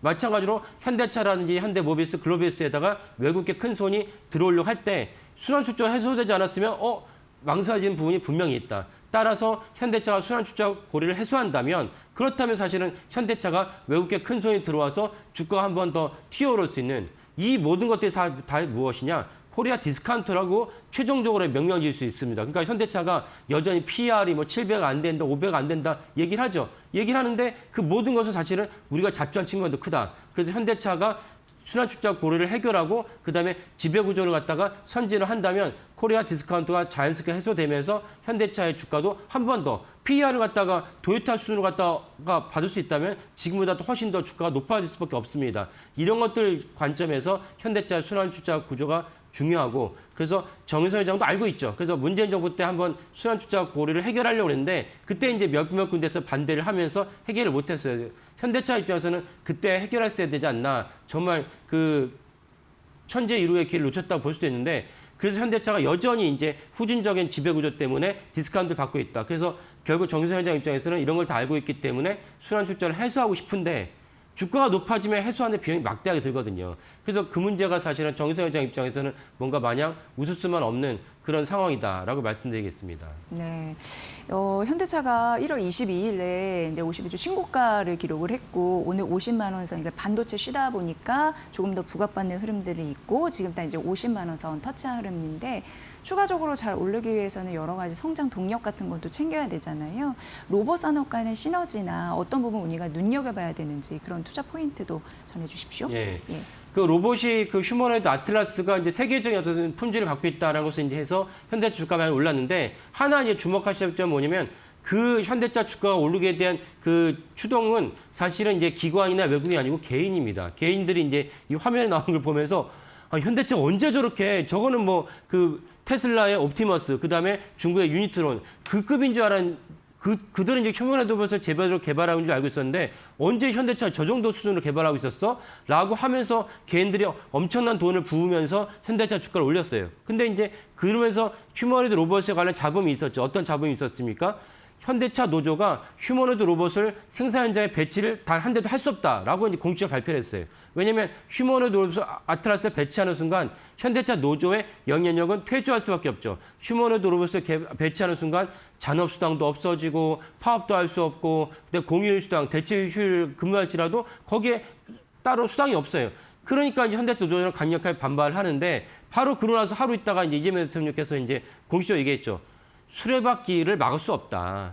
그 제가 이제 그 다른 방송에서 말씀드렸던 것 같은데 이 모든 것을 갖다 우리가 역사의 반출을 본다면 증기기관선이 처음 나왔을 때 증기기관선이 나오기 전에는 사람들이 어떻게 이제 배를 이동시켰냐?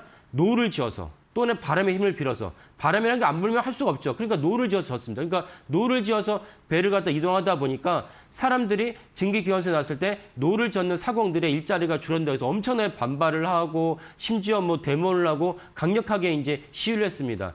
하지만 지금 노를 지어서 짓는 배가 있습니까? 없죠. 그런 어떤 시대의 흐름을 갖다 우리가 막을 수 없지 않느냐라고 이재명 대통령께서 말씀하시면서 그 부분이 어느 정도 가라앉았지만 하필 현대차 노조 입장에서는 자기들 밥벌이기 때문에 제가 볼 때 이게 쉽지 않습니다. 쉽지 않기 때문에 이 부분이 사실은 불거지면서 현대차가 주가가 내려갔다가 이제는 다시 올라가는 어떤 그런 흐름을 탔지만은 이 부분도 사실 우리가 그 체크해봐야 될 중요한 사안이다라고 말씀드리겠습니다. 네. 사실 그 생산, 혁신, 지속성 이걸 위해서 현대차 그룹 내부적으로는 아틀라스 도입을 굉장히 바랄 거고 그걸 이제 전면적으로 생산 배치를 하겠다고 했고 노조랑은 그런 부분에서 노사 안정성 이런 부분에서 문제가 생기고 있는데 그런 부분 뭐 앞으로 계속되겠지만 주가 차원에서 우리가 또 봐야 될 지점이 있으니까 예, 그런 전략들 잘 참고해서 저희가 또 살펴보도록 하겠습니다. 오늘 현대차 뭐 지분 승계부터 기업 가치 구조 이런 부분 살펴봤는데 여러분도 잘 참고해 보십시오. 조호진 타쿄뉴스 대표와 함께했습니다. 고맙습니다, 대표님. 예, 감사합니다.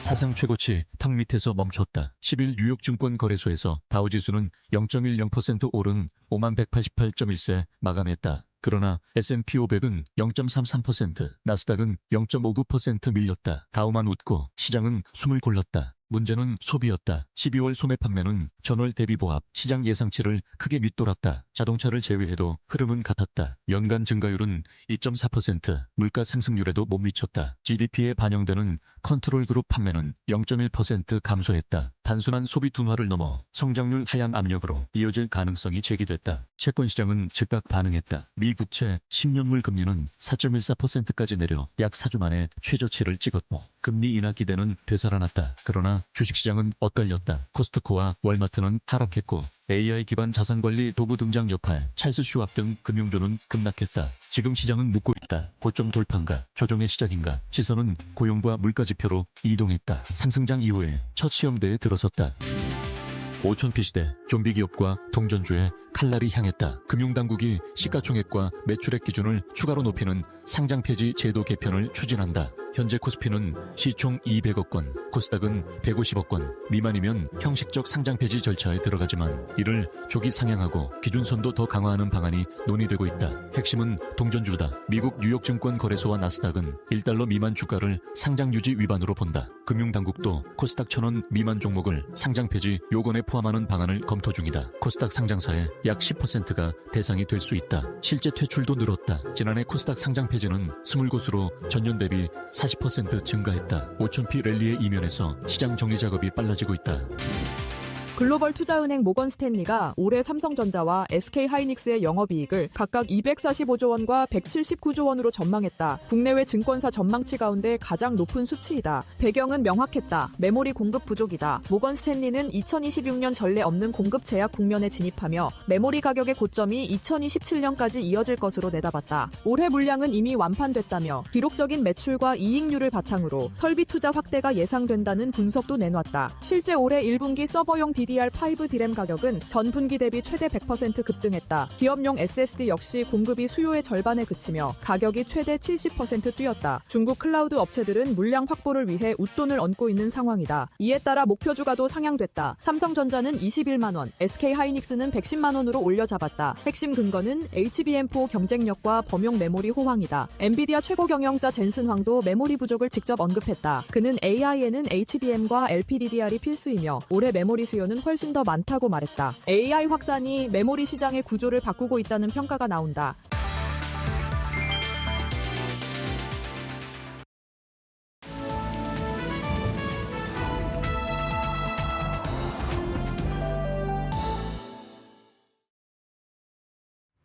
안녕하세요. 증시 날씨 전해드리는 마켓에더 김수현입니다. 오늘도 우리 증시 날씨는 숨고르기 장세를 보이고 있습니다. 간밤 뉴욕 증시에서는 12월 소매 판매 지표가 3년 만에 최저치를 기록하면서 증시가 하락 마감을 보였습니다. 그 가운데 오늘은 미국 고용 보고서를 앞두고 경계 심리가 퍼지고 있는데요. 우리 코스피 지수 이런 지표를 앞두고 숨고르기 장세 보이고 있습니다. 오늘 아침 개장하자마자 지수가 5,260선까지 밀리면서 5,300선이 깨지기도 했지만 이내 회복하는 흐름 보이며 현재는 상승에 전환한 모습입니다. 그렇다면 다음 장에서 시장 분위기 더 구체적으로 살펴보겠습니다. 우선 오늘은 반도체주가 구름 낀 모습 보이고 있는데요. 간밤 뉴욕 증시에서 테슬라를 제외하고 기술주가 하락을 보이다 보니 우리 국내 증시에서도 비슷한 흐름을 보이고 있습니다. 오늘 반도체주, 특히나 반도체 투톱이 보합권에서 등락을 오가고 있고 반면에 원전주가 계속해서 강세를 보이고 있습니다. 최근 한미 원전 협력 기대감이 원전주의 주가를 끌어올렸는데 오늘은 또 새로운 이슈가 들려왔습니다. 한수원이 루마니아와 체코를 잇는 삼각협력을 기반으로 유럽 원전 시장의 공략에 나선다는 소식 속에 오늘 한전산업이 52주 신고가를 기록하는 등 원전주가 강세를 보이고 있고요. 오늘도 유통주가 연일 강세 보이는 점 포착되고 있습니다. 지난주부터였죠. 정부가 대형마트 새벽 배송 규제를 14년 만에 완화한다는 소식 속에 유통주, 그 안에서도 이마트, CJ 대한통운 같은 종목들이 상승세를 보였는데 오늘까지도 추가적인 시세를 내고 있습니다. 또 특히 다음 주에 명절을 앞두고 내수 소비 효과 기대도 맞물린 모습 포착되고 있습니다. 이어서 전력설비주, 오늘은 개별 호재가 있었습니다. 효성중공업이 미국 송전망 운영사에 7,870억 원 수주를 했다는 소식이 들려왔는데요. K전력기기 업체가 거둔 단일 프로젝트 수주로서 역대 최대 규모라고 합니다. 수주 소식을 전하면서 전력설비 진영에 전반적으로 온기가 퍼지고 있는 점 확인되고 있고요. 오늘도 은행주가 7거래일 연속 강세를 보이며 코스피 상승률을 상회하고 있습니다. 최근 벚꽃 배당 기대감 그리고 자사주 소각 기대감이 은행주의 주가를 끌어올리고 있는데 오늘 아침에 하나증권에서 은행주에 대한 리포트가 나왔습니다. 은행주가 여전히 낮은 밸류에이션에서 거래되고 있다며 모든 은행 지주사의 목표가를 상향 조정했습니다. 이어서 제약 바이오 진영도 오늘 강한 햇살을 받고 있습니다. 오늘 아침에 프리마켓에서부터 에이프릴 바이오가 오늘 상한가로 직행하는 등 뜨거운 시세를 냈는데요. 에이프릴 바이오를 제외하고도 개별 호재를 아는 종목들이 많았습니다. 다음 장에서 어떤 호재가 있었는지 더 자세하게 살펴보겠습니다. 앞서 말씀드렸던 것처럼 에이프릴 바이오 오늘 프리마켓에서 상한가로 직행을 했습니다. 간밤 미증시에서 파트너사인 에보뮌이 주가가 70% 폭등을 보였는데요. 아토피 신약 임상 2A상에서 성공적인 결과를 발표를 했습니다. 이러한 훈기를 이어받으며 에이프릴 바이오도 오늘 폭등을 한 점 확인이 되고 있는데 에이프릴 바이오 전일장에서 임원들이 주식을 매도했다는 소식 속에서 주가가 10% 급락을 보였었죠. 오늘은 급락을 딛고 강한 햇살 받고 있습니다. 이어서 셀트리온도 오늘 강한 햇살 받고 있습니다. 건선치료제인 CTP55 임상 3상 간소화 계획을 유럽에서 승인받았다는 소식이 오늘 호재로 작용하고 있고요. 이어서 보령도 오늘 맑음 보이고 있습니다. 고혈압 치료제인 BR1018 복합제가 임상 3상에서 혈압 개선을 확인됐다는 소식이 오늘 투자자들의 매수세를 이끌고 있습니다. 그럼 계속해서 어닝 서프라이즈를 발표한 기업들 하나씩 살펴보겠습니다. 우선 BGF 리테일 오늘 살펴보실 텐데요. 최근 두촌크가 큰 인기를 끌었죠. 증권가에서는 두촌크가 흥행에 성공하면서 BGF 리테일 같이 편의점 관련주가 좋은 실적을 냈다고 평가하고 있는데요. BGF 리테일 오늘 발표된 실적에서 매출이 9조 원을 돌파하는 등 어닝 서프라이즈를 공시했습니다. 이런 소식에 따라 오늘 편의점주가 오늘 강한 햇살을 받아가고 있고요. CJ 대한통운 최근 유통주가 좋은 흐름을 보이면서 주가도 좋은 흐름을 보였는데요. 오늘 발표 발표된 실적이 좋은 어닝 서프라이즈를 기록을 했습니다. 매출과 영업이익 모두 분기 최대 실적을 기록을 한 건데요. 특히 새벽 당일 배송이 120% 증가하면서 전체 실적을 이끌었다고 합니다. 그렇다면 다음 장에서 계속해서 실적 발표한 기업들 하나씩 살펴보시죠. 우선 NC소프트 게임주인데요. 아이온2의 흥행으로 1년 만에 흑자 전환에 성공했다고 합니다. 이러한 소식 전하면서 NC소프트도 오늘 강한 햇살을 받아가고 있고요. 마지막으로 살펴보실 기업이 SAMG엔터, 쌈지엔터테인먼트입니다. 티니핑을 만든 회사로 다들 알고 계실 텐데요. 티니핑에 힘입어 역대 최대 실적을 공시를 했습니다. 영업이익이 무려 226억 원을 기록했다고 하는데요. 이렇게 어닝 서프라이즈를 기록한 게임주와 엔터주가 오늘 각각 강한 햇살 받고 있는 점 확인되고 있습니다. 이상 2월 11일 증시 날씨 전해드렸습니다. 네, 코스피 3거래 연속 상승하고 있고 코스닥도 오늘 플러스입니다. 오늘 전반적으로 봤을 때 수급에서는 기관의 매수세가 유입되는 모습이고요. 삼성전자 보니까 시가 대비 상승분 높이는 양봉으로 전환이 됐고 앞서서도 오늘 말씀 많이 드렸던 은행주 오늘 다수 52주 신고가 경신했는데 역시 양봉의 흐름으로 상승 추세를 이어가고 있습니다. 현재 실적 중요한데 앞으로의 실적 전망, 추정치 상향되는 종목들 잘 골라야 됩니다. 저희가 내일도 그런 부분 추려서 오도록 하겠습니다. 오늘도 성공 투자하시고요. 마켓나우 2부 내일 오전 10시에 여러분을 찾아뵙겠습니다. 함께해 주신 여러분 고맙습니다.